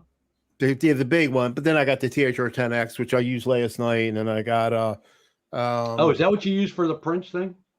Yeah. Yeah, I think that's got its own everybody- unique sound. I can't get that out of the heel. That sounded awesome. And you're playing the I was going to run right? it. I was going to run it in handy share. I was already put it, and I forgot, but it still sounded good. It didn't need handy share. Right, that sounded outstanding. So Hack did a Purple Rain jam. And I mean not Hack. Mitch did it. Mitch did. Ugh. Well, it was a Purple Rain vibe. I don't think it was quite Purple Rain. Well, it doesn't matter. Whatever but it was, close it was enough. a Purple Jam. I don't know what you named it, but so check out that. And no, I did not get an SG. Hey, Brian, look, dude, I'm not buying another guitar. I tried to do the last jam, the invitational jam that's out there is from Hugh Caldwell started this time. Usually it's Hack or me, but it's very cool that Hugh started it this time, and we missed Hugh. I hope Hugh's okay. I didn't see. I don't think I saw him tonight. No, he's not in tonight. But anyway, so Hugh started it, and this is going to lead into our next guest that's coming, just about to come on. so I tried like 3 times with the with my Epi with the Lawler pickups, and it wasn't working. It's like, what is going on? It's like I'm going over the camera, stopping it. I'm hitting some terrible clams. It's easy. It's only 2 chords. And I kept thinking, these chords, I know these chords, but I couldn't think of the song. I've already, this is like repeating myself. But anyway, so I pulled up the Les Paul. I'm not buying another guitar, dude.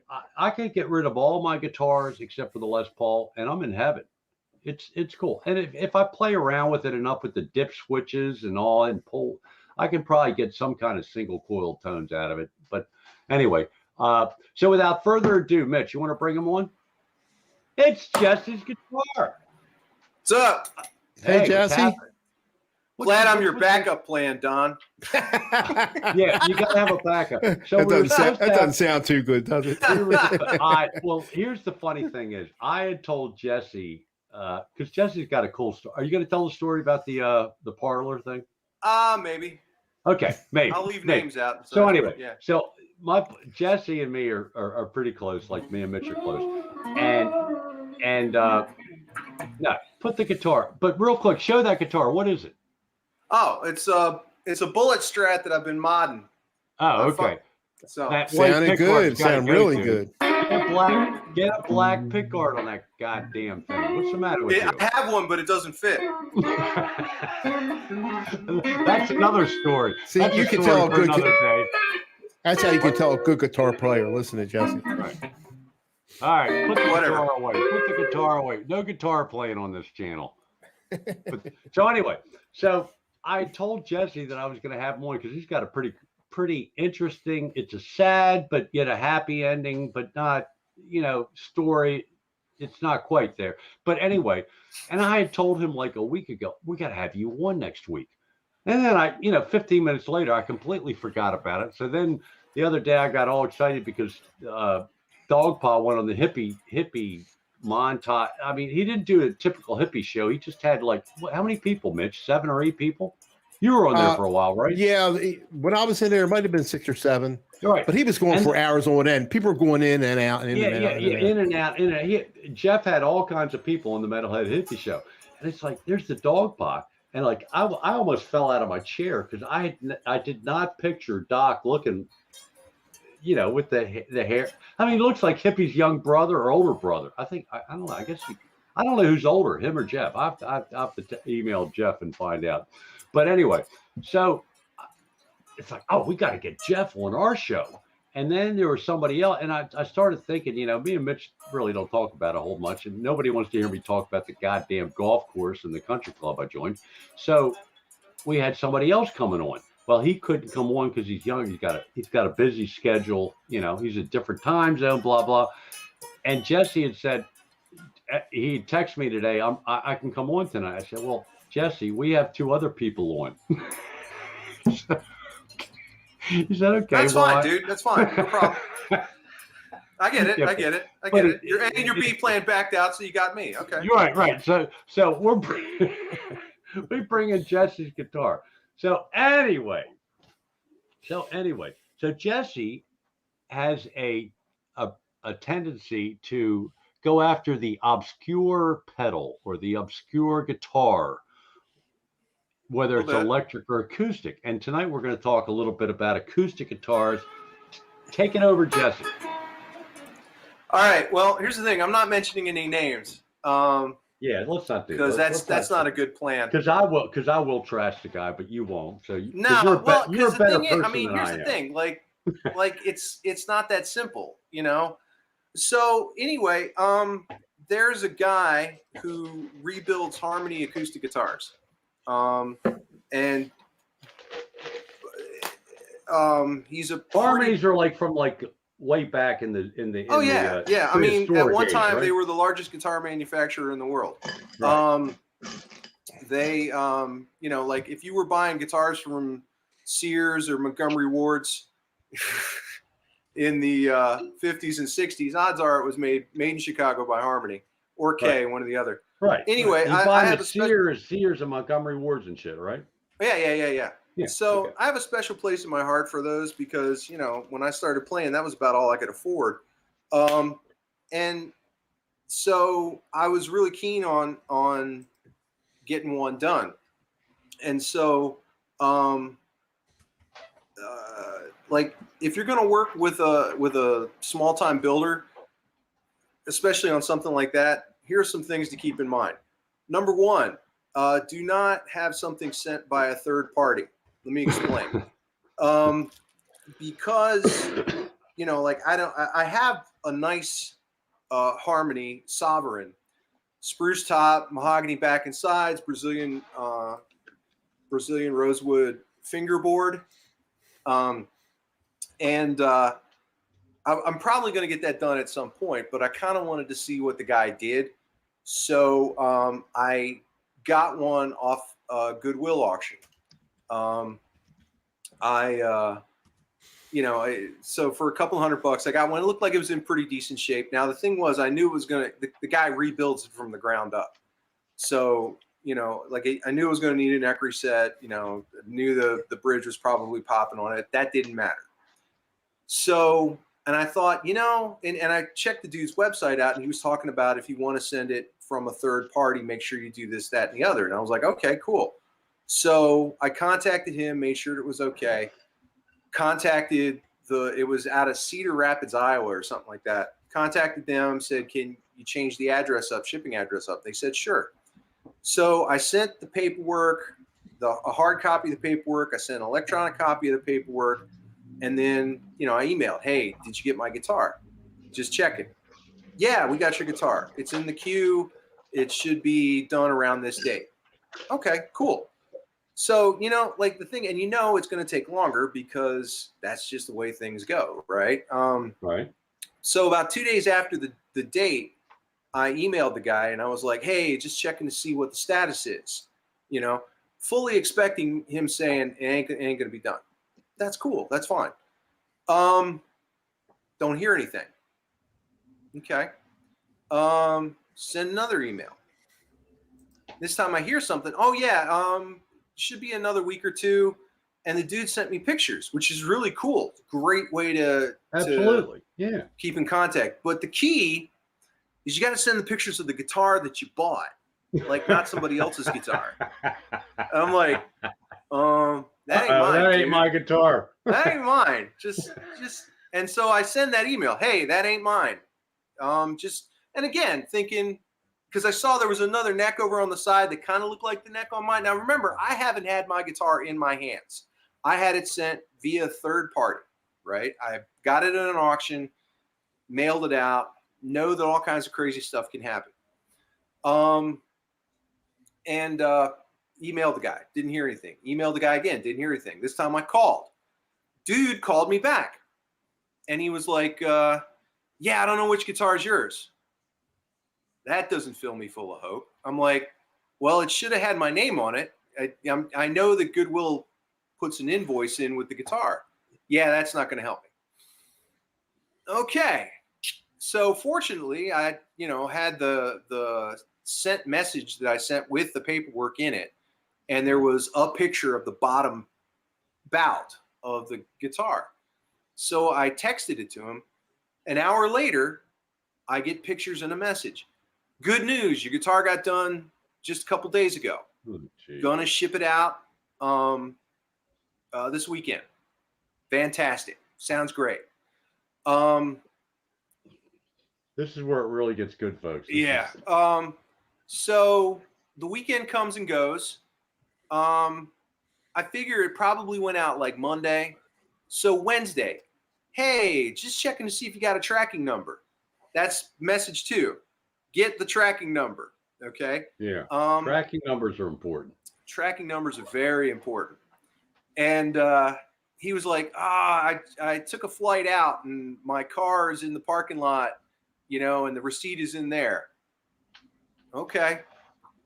Stuff happens. I get it. And he's like, it should be there in a couple of days because it's going East Coast to East Coast. And I'm like, at tops 2 days, right? Maybe 3. All right. Thursday, Friday come around. Hey, this time I'm calling, FedEx saying, hey, do you have any guitar boxes sitting around with my name on them? And they're like, well, we can't help you with that. But if the dude has an account, then he should have the tracking number. So I messaged him, hey, just called FedEx. They don't have any information, but they said you should have the tracking number. And he goes, I think it got sent to a guitar store.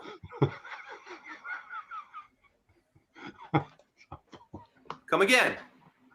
Because he's also like, he has dealers who buy his guitars and sell them. Okay. So, dude, you were so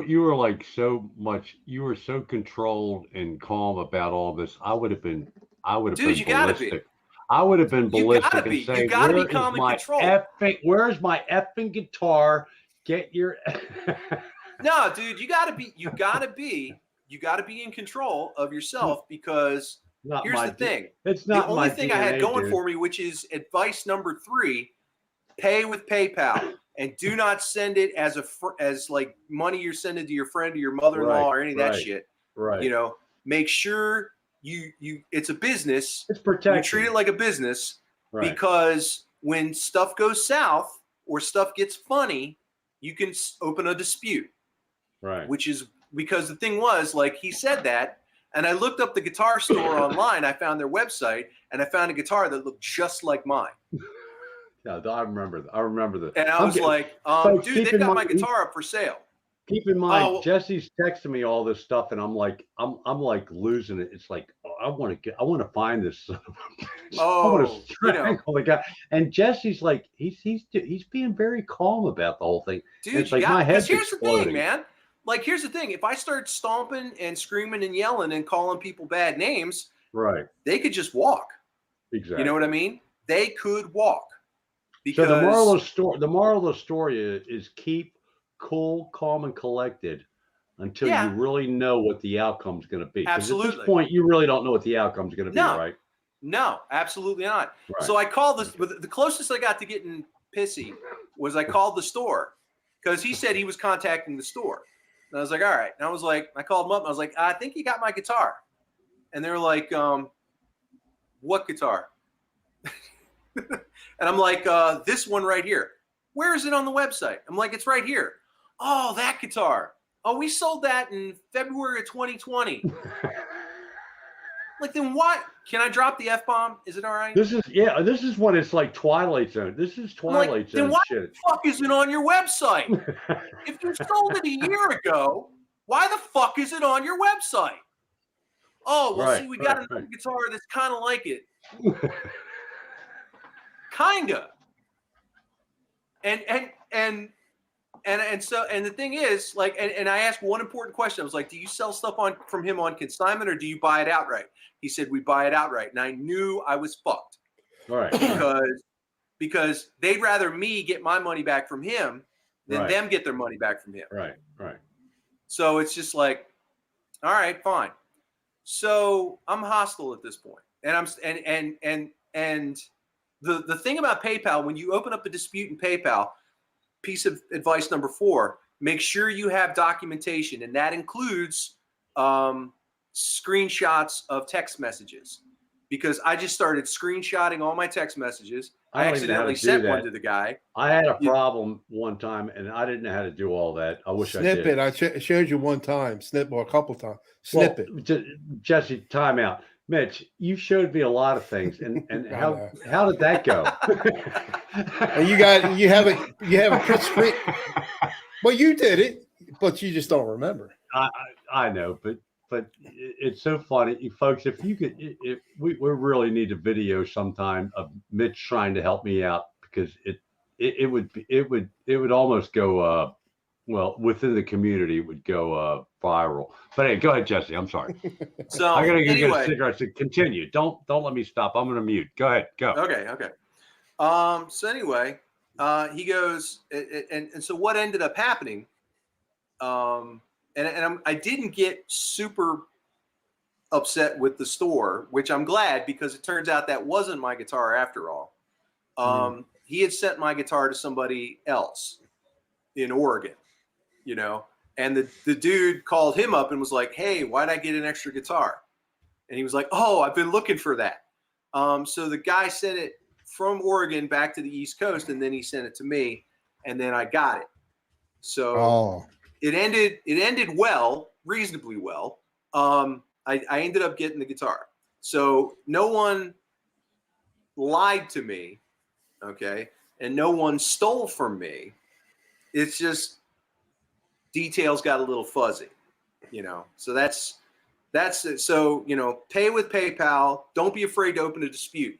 You've got 20 days from the time you complete the transaction to open a dispute. And then when you open the dispute, you've got 20 days from the day you open the dispute to escalate the dispute. Hey, Jesse, I just got an email from PayPal. I think it's actually going to 60 days now. Oh, has it? Yeah, No. they just changed their policies. But it makes sense. And the thing is, it worked out for me. I'm glad it was there, because what ends up happening is I posted all those screenshots and said, "Here is my evidence that I have tried to resolve this issue. Dude doesn't know where the guitar is," right. and they'll respond back. Right. And then they contact the other party. Folks, I got to interrupt this just for a second to make you understand that Jesse, as well as he's a very good guitar player, and he's got some really cool guitars and all, but he's not one to go out like me and Mitch and spend too much. Mitch, would you agree? Mitch, you're muted. Would you agree? The dogs bark. Dogs barking. Oh, okay. That's all right. Well, I like hearing the dog bark. Would you agree we kind of like a little bit overspent on our Les Pauls, but it's so cool that we did? Yeah. Right. So Jesse doesn't normally go out and spend a lot of money on guitars. Okay. Is it true that you told me this is like as much as you spent on a guitar? Yeah, I think my Les Paul actually. Oh, good. My Les Paul and my SG are the two most expensive guitars. Right. But in Jesse's case, he tends to like buy things like, what are some of those goofy guitars that you have? Those, you know what I'm talking about, right? I've got just about every goofy guitar. Here's the thing. I've got a lot of Gibsons right now, but they're all like the base level Gibson. Okay. Yeah. So it's going to be the Les Paul. But I'm talking about the other stuff, the obscure stuff, like when you had your other channel.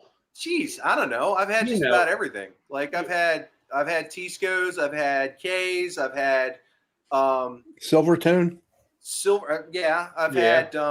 I've had Dane Electros. I've had Dane Electro. That's the one I was looking for. So he'll buy stuff that's obscure, but it doesn't cost a whole lot of money.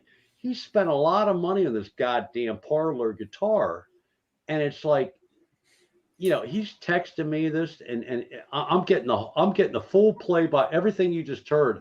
I'm getting this as it's happening, and it's like, I'm like, I have a bad temper, folks.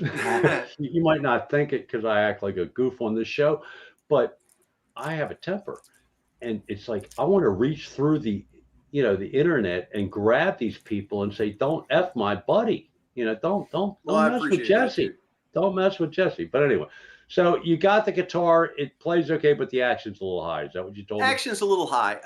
And I'm like, I don't know whether to blame the guy for it or not. because, it's a silver tone. So, and being an acoustic, it's hard to really do much. yeah, right? but at the same time, I mean, like, here's the thing. Like, if I were gonna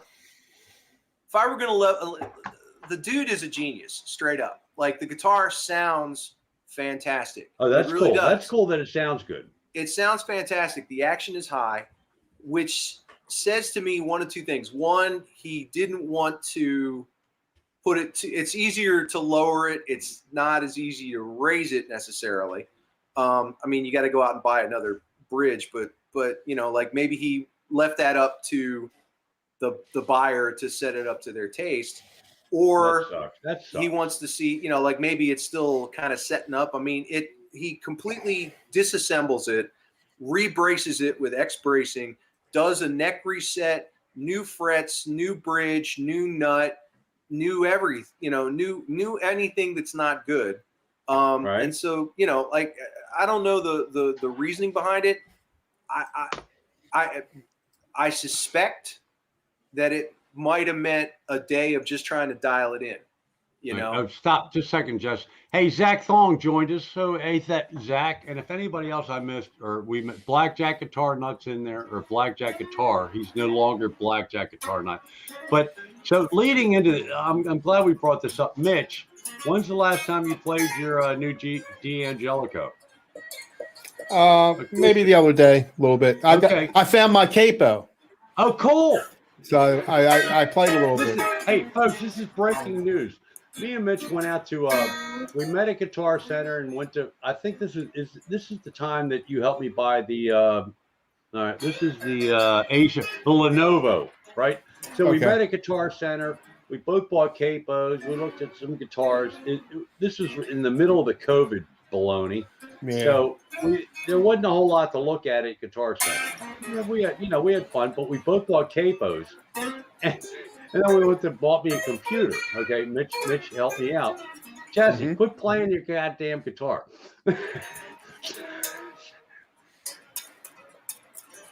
So anyway, I was talking to Mitch the other day. He goes, I can't find my capo. I lost my capo. So you found it. Where was it? Well, I know I had it in one of my drawers. I know, but where was it? It was in a drawer. In one of my drawers. Yeah, I got all these shelves, these drawers underneath here and over there. Well, keep playing that guitar. That's a pretty guitar, man. You should do another video on it, man. I love that guitar. I might be able to do that A jam. Or next time I come up to Hanover, I'm coming up solo, and we're gonna jam, dude, in your house, and we're gonna tell Margaret to get Margaret to go get us some food or something.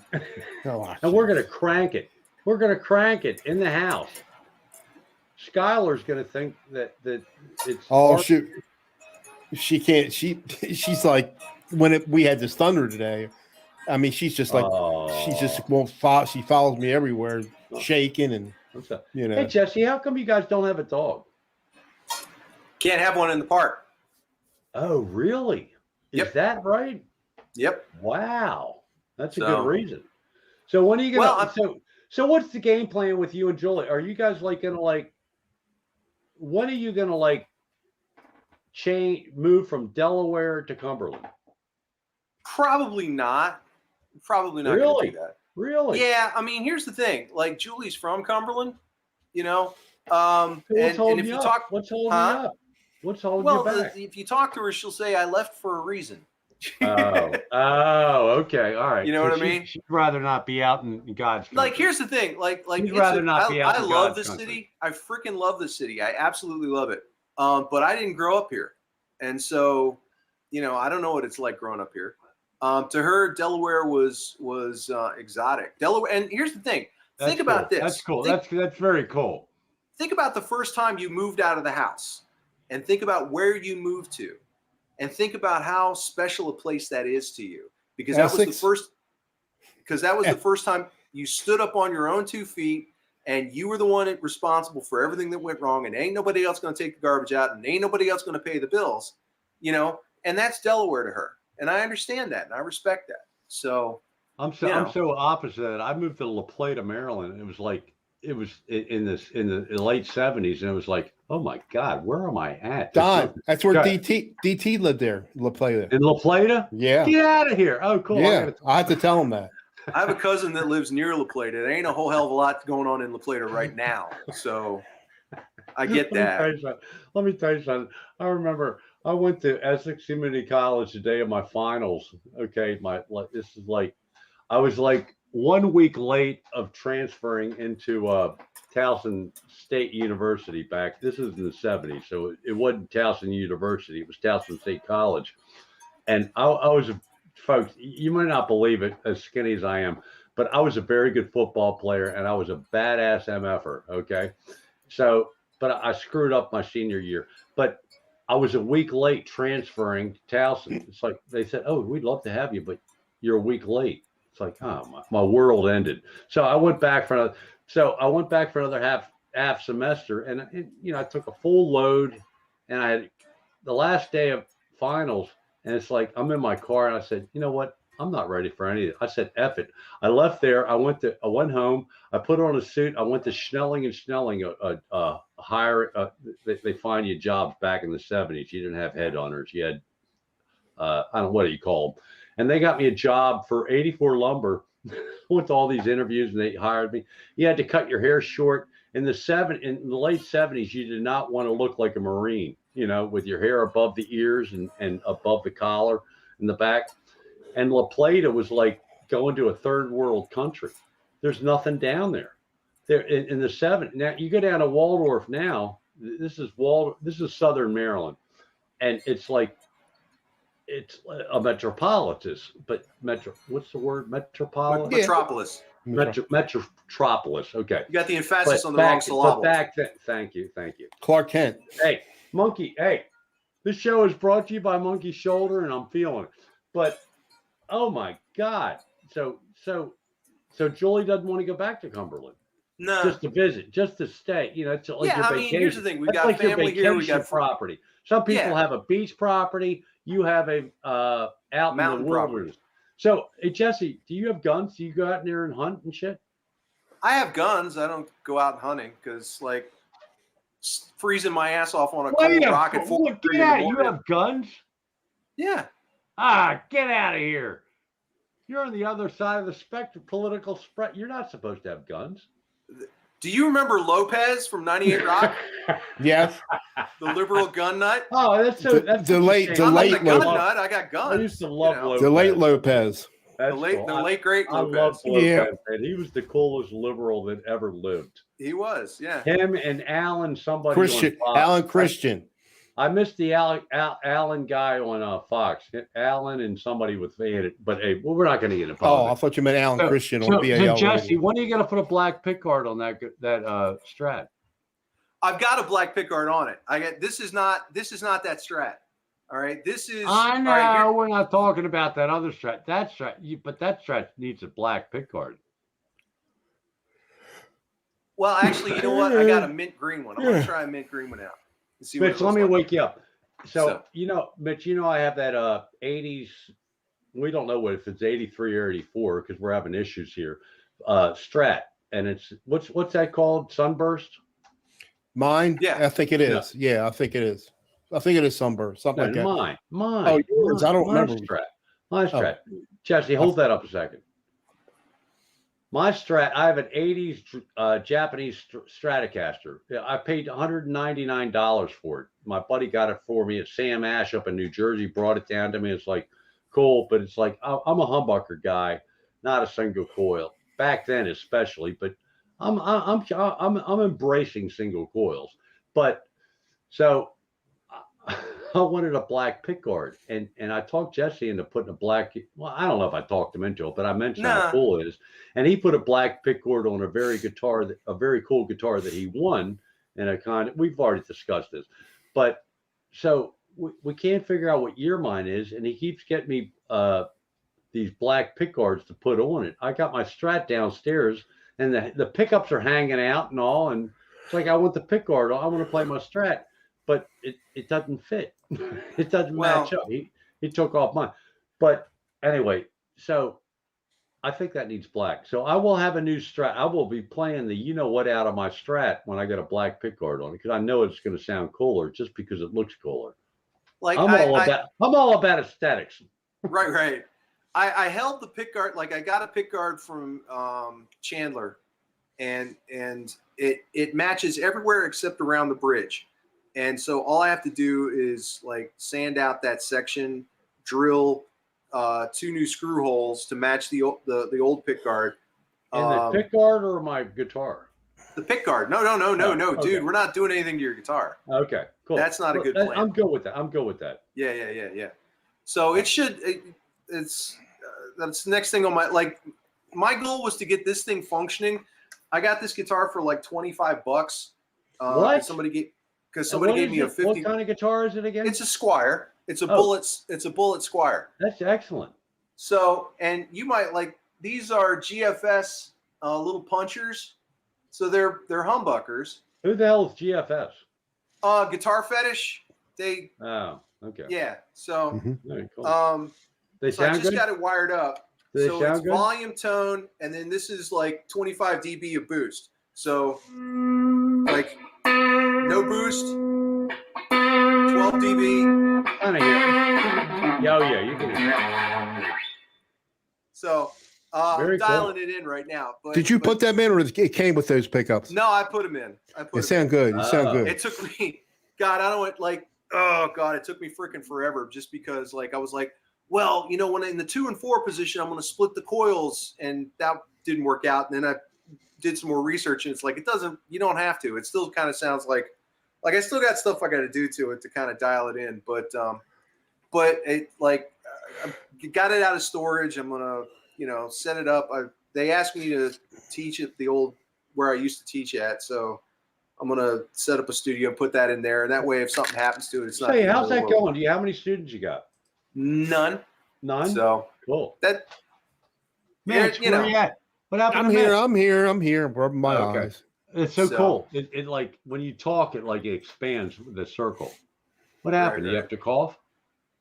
No, I was rubbing my eyes. My eyes. Oh, rubbing your eyes. Oh, you don't want to see everybody rubbing your eyes. No. I like that. So, right now you're in Cumberland? Yeah. Now, is that a regular house or? Yeah. It's it's a nice little bungalow. And Julie doesn't want to move back to Cumberland. No. And wow. I mean, here's the thing. Like, I understand, and I got to live somewhere, so it's fine with me. I mean, we get to come out here and we visit family, visit friends. And get away. I have a CEO of the company. Now, listen, I have a big announcement to make. Me and my wife. We had a strange revelation. Listen to this, Mitch. So we've been married 33 years plus 88 to 21. So it's 33 years plus, April 1st. So from April 1st to now, that's over 33 years. Okay. And I've won in the car business. I won a lot of cool trips. I won a Super Bowl trip to LA. We had a lot of fun, but that wasn't even a full week. It was only like 3 or 4 days. I've won Reno trips. That was like 3 days, 4 nights. We've gone to Vegas. We've gone here. We've gone to. I've won trips to Disney World in Orlando. In 3 plus years, and we lived together for probably 2 years before we got married. We have never taken a full week's vacation. Now, how weird is that? I mean, a whole week, just the two of us. Okay. So, how cool is this? And of all days, September 11th, 9/11, okay, we are spending a whole week at Bethany Beach, Delaware. Nice. How cool is that? I am so psyched. A whole week at the beach. Cool. However, man. I got to take Gypsy up the road about maybe 500-600 yards to get her, because you're not allowed to have dogs on the beach. And we got a dog-friendly place. So we're on the ocean side, but we're not on the ocean. We're on the highway. So we're about 5 or 6 houses up to the street, and then the real rocket houses that are on the beach. But it's close enough. I don't give a shit. But I want to take my dog. She loves the beach. We've had her there before. But Bethany Beach, South Bethany, where we're at, you can't have dogs on the beach until after September 30th. So we're there September 11th. It doesn't matter. I'll get her up there. But I am psyched. How cool is that? Very cool. It's very cool, That's dude. very cool. I agree. So anyway, so Jesse, we're kicking you out, dude. All right. But but we'll have you back on, and we will want an update on the parlor guitar, and then I also want to see the other Strat that you have that you put the black pickguard on. Because We'll do. let me tell you something. In my opinion, that hold it up again. Hold it up. That Sunburst, whatever, with the black pickguard is the baddest ass looking guitar. Even it even blows away the Les Paul. Hack, I'm sorry if you're still here, but that's how I feel. So, Jesse, you're out of here. Say hi to Julie, and thanks for coming on and bailing us out, dude. Later. See you later, Jess. All right. Bye. Talk to you, Jesse. I'll text you. So, Mitch, what else is going on there in Hanover, PA? No, just like nothing much. Just So having you're this feeling, bad. your shoulders are feeling better. My shoulder's feeling better. Videos in a week. I'm like shocked. You're ahead of me. You're Yeah, ahead of me. I'm probably taking a break tonight, but I'm gonna do the A minor or the A thing tomorrow. I'm gonna listen to you. I'm gonna listen to them all first to get an idea what I'm gonna do. Yours is up, right? Do you? I mean, Hugh Caldwell. Hugh Grant. Hugh Caldwell. Listen, okay, so Mitch, here's what you want to do before you jam to it. Listen to this song "Wildfire." Yeah, I just learned how to play. Michael McDonald. Yeah, I played it a couple weeks ago on the acoustic. Oh, did you? Yeah, Oh, it's cool. just real two like easy chords or something. What's funny is I kept listening to Hugh said, well, the funny thing is, and this is something I wanted to bring up. This is something we should talk about. So last week I told you, I said, Hugh, you can start it. You pick out a backing track. So he emailed me a backing track. Well, unfortunately, it was by one of these channels that if you. Oh yeah. Let me tell you something. You have to be a detective to find it. You have to. You know how like people have videos, especially the bigger channels that have over 1,000 subs, and they're selling gear and they're selling whatever they're selling, especially a backing track channel. So you got to click the show more. It's right there, but I missed it the first time. I even commented on one of their videos. I said, I'm a little confused. Are we allowed to jam to your backing tracks, or do we have to buy all of your backing tracks? So they said, oh no, I work very hard at this, and I appreciate it. It's one of the best backing. I'm not going to mention the name because I'm not going to give them free advertising, because I resent the fact that, look, they have a lot of subs. So every time somebody clicks it on, you got to watch a commercial, which, I'm okay with that. No problem. I just mute it. I don't listen to them. I just mute it until the video comes on, then I unmute it.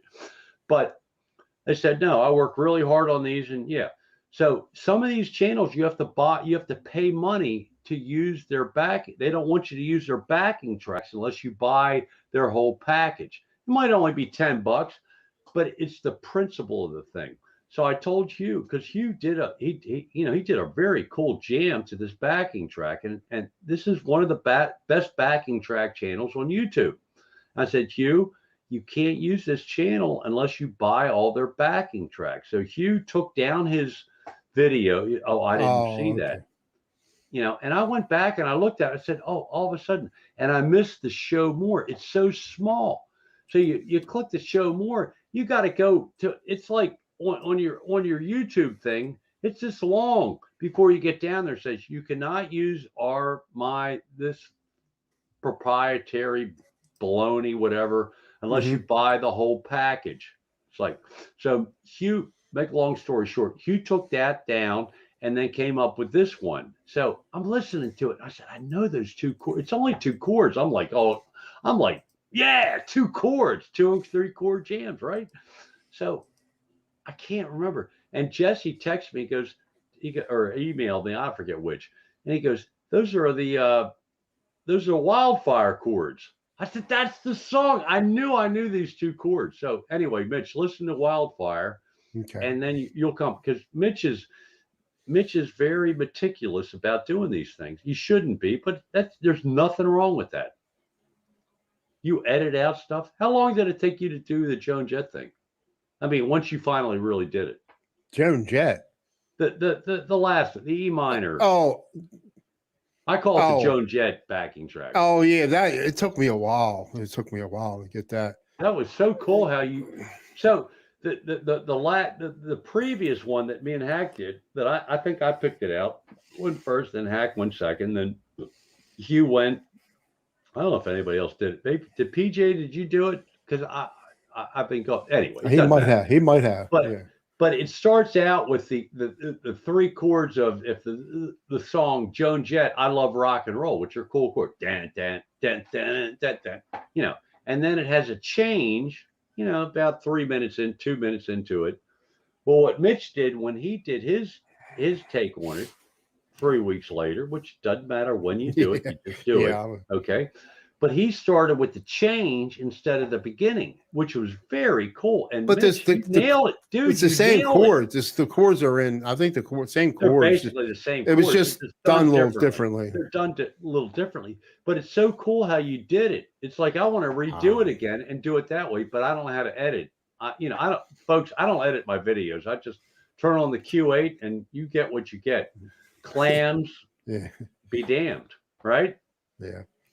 But the one I did last night, I didn't cut anything out. Dude, that was good. The purple. But I did like 4 or 5 of them though. But that last one, I didn't realize your Ibanez, it's green, right? Yeah. That's like it's called nebulous green. I'm or something not big like on green guitar, but I like that one. And the guy, what is it? Vintage Tone. He's got a green ESP Les Paul copy. He's really good. He's got a really cool. So I'm thinking maybe, about 2 years from now, next to guitar, I might get a green guitar. Well, they have green SGs. You know that, don't you? No, I'm only kidding. Everybody wants, dude. I love my Les Paul. My go-to guitar is the Les Paul. But I tell you, I haven't used the Ibanez in a while on a Yamaha THR 10X. I can't get that the sound I'm getting out of here, the THR 10X, I can't get out of the Helix. To me, they're different. Hey, I got to apologize tonight, and I'm going to blame it on Guitar Hack and Hugh Caldwell on Monkey Shoulder. I am wasted. I'm not paying any attention to the chat. I will say this. I will rewatch this show because this is a pretty good show. How cool was the dog? The dog pot? Yeah, he's a natural. I get tired. He's a natural, a nice looking guy. I'm not gay or nothing. I'm just saying that. I mean, and he comes off really good. Like he's like a DJ. He comes off really well. Exactly. Not that there's anything wrong with that. Yeah, in this day and age, you got to do that shit because people are fucking crazy with this wokeness and all that. But but I got to rewatch the show with the dog because it went good. We were supposed to have somebody else on tonight. We're not going to mention his name, but he will be on because he's very knowledgeable. The idea tonight was to have Doc on and talk about whatever we talked about, which is cool, right, Mitch? Yes. And then we wanted to have somebody on that was knowledgeable, and not that Jesse isn't. Jesse's very knowledgeable, but we wanted to have somebody that was knowledgeable about pedals and amps and guitars. I mean, it's a little scary how much this guy knows about different things, and so we thought that would be a little better content, right? Oh yeah. We don't have we really don't have much to offer, Mitch. Yeah, we offer what we got, right? Yeah. I think all the guys, Jesse and Doc, they know. Well, I know they know a lot more than I do. Playing wise and knowledge wise, we're not even in their stratosphere. No. But the guy we were gonna have, he's a little younger than the rest of us. Yeah, but he's very knowledgeable. I would say that I'm guessing, but I would guess that the average age of the people in the chat on our live streams is 50 plus. Wouldn't you say, Yeah. Mitch? Yes. Totally. Right. So this guy's, I think, a little younger than that, and he's got a life and a job, and that's more important. We don't hold it against him for not coming in. So anyway, I think it worked out tonight. Pretty good, huh? Yeah. Mitch, is it crazy? We've almost gone 2 hours. I can keep going. I might not be able to talk anymore. No, I can't. I've had too much monkey. Yeah, I didn't get much sleep, as you know, much sleep last night, and I got up with a banging headache this morning. So I don't have it now, but I was thinking about you the other night. I watch whatever news channel. I'm not going to mention the name because I don't want to bring politics into it. But there's some of these guys that have these what do you call it? Homeopathic, or I don't know, they're alternative things that have all kinds of mushroom stuff and different things in them that help you get to sleep. Have you ever tried any of that? Oh, I got stuff from the doctors. Yeah, No, stuff. the time Not- out. That's not what I'm that. talking about. No, I'm talking about stuff that's non-subscription. no, think- no. Well, hey, dude, how good is it working out for you with the doctors? How what? How good is it working out with going to the doctors? Oh, With it was, getting sleep. it was side effects. I couldn't handle the side effects.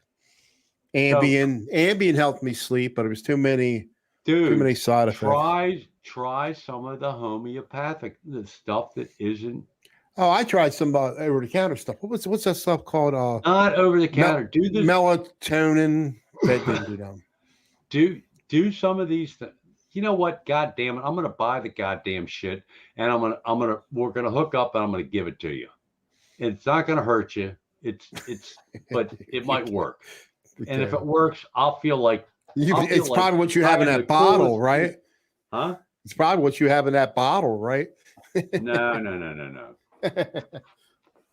There's all kinds of natural stuff, dude. I am, folks. Let me tell you something. I don't recommend what I do, but I just want to tell you, I haven't had a physical or been to a doctor in about 15 years. I smoke like a chimney. I drink like a fish. And I'm here talking to you. So I go every 2 years from now. 2 years from now might be the Mitch and somebody else show because the cigarettes got me or whatever. But I don't trust pharmaceutical companies. So Mitch, are you going to get the booster shot? Yeah, I think November we're eligible. Oh yeah, we're going to get it. We already talked about it today. I'm going to do it too, but I hate it. All right, I'm going to go.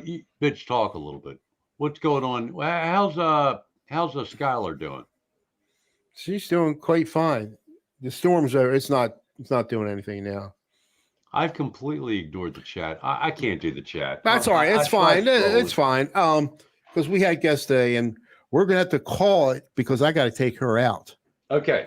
All right. So everybody, wait a second. Just stop. Just 1 second. Let me go here. Oh, we're down to 18. Yeah. Yeah. Call it. Timeout. We're done. So I want to thank everybody. I'd like to say we had guests on, so it was hard to keep up with the chat, which you guys understand, I'm sure. We didn't keep up with the chat at all, really. Yeah. But I chimed in once, or you did more than I did. Two very interesting guests on tonight. Right. And I hope Hugh's okay because he didn't come in tonight. Man. But Guitar Hack, you and your goddamn monkey shoulder. Guitar Hack's the one that turned me into monkey shoulder. So that's my poor excuse for tonight's behavior. See, now I got that pins and needles going up my arm. Oh, so no. It goes and comes, depending on how I'm sitting. Yeah. Okay. All right. No pain. No pain. Well, all right, guys. 2 hours, 8:59. Thank you, everybody. Mitch, stay on for a minute. I want to talk to you. Okay, I want to talk to you. And good night, everybody. You going to do the outro? No, I'm just going to end it. Okay. We're going to end it, and we'll see you next Wednesday. At 7 p.m. Right? 7 p.m. Eastern Standard Time at the Don Mitch channel on Mitch Heyman's YouTube channel. Good night, everybody. Thanks y'all again y'all take care now. Since y'all come by now. Thank y'all here. Good night, everybody.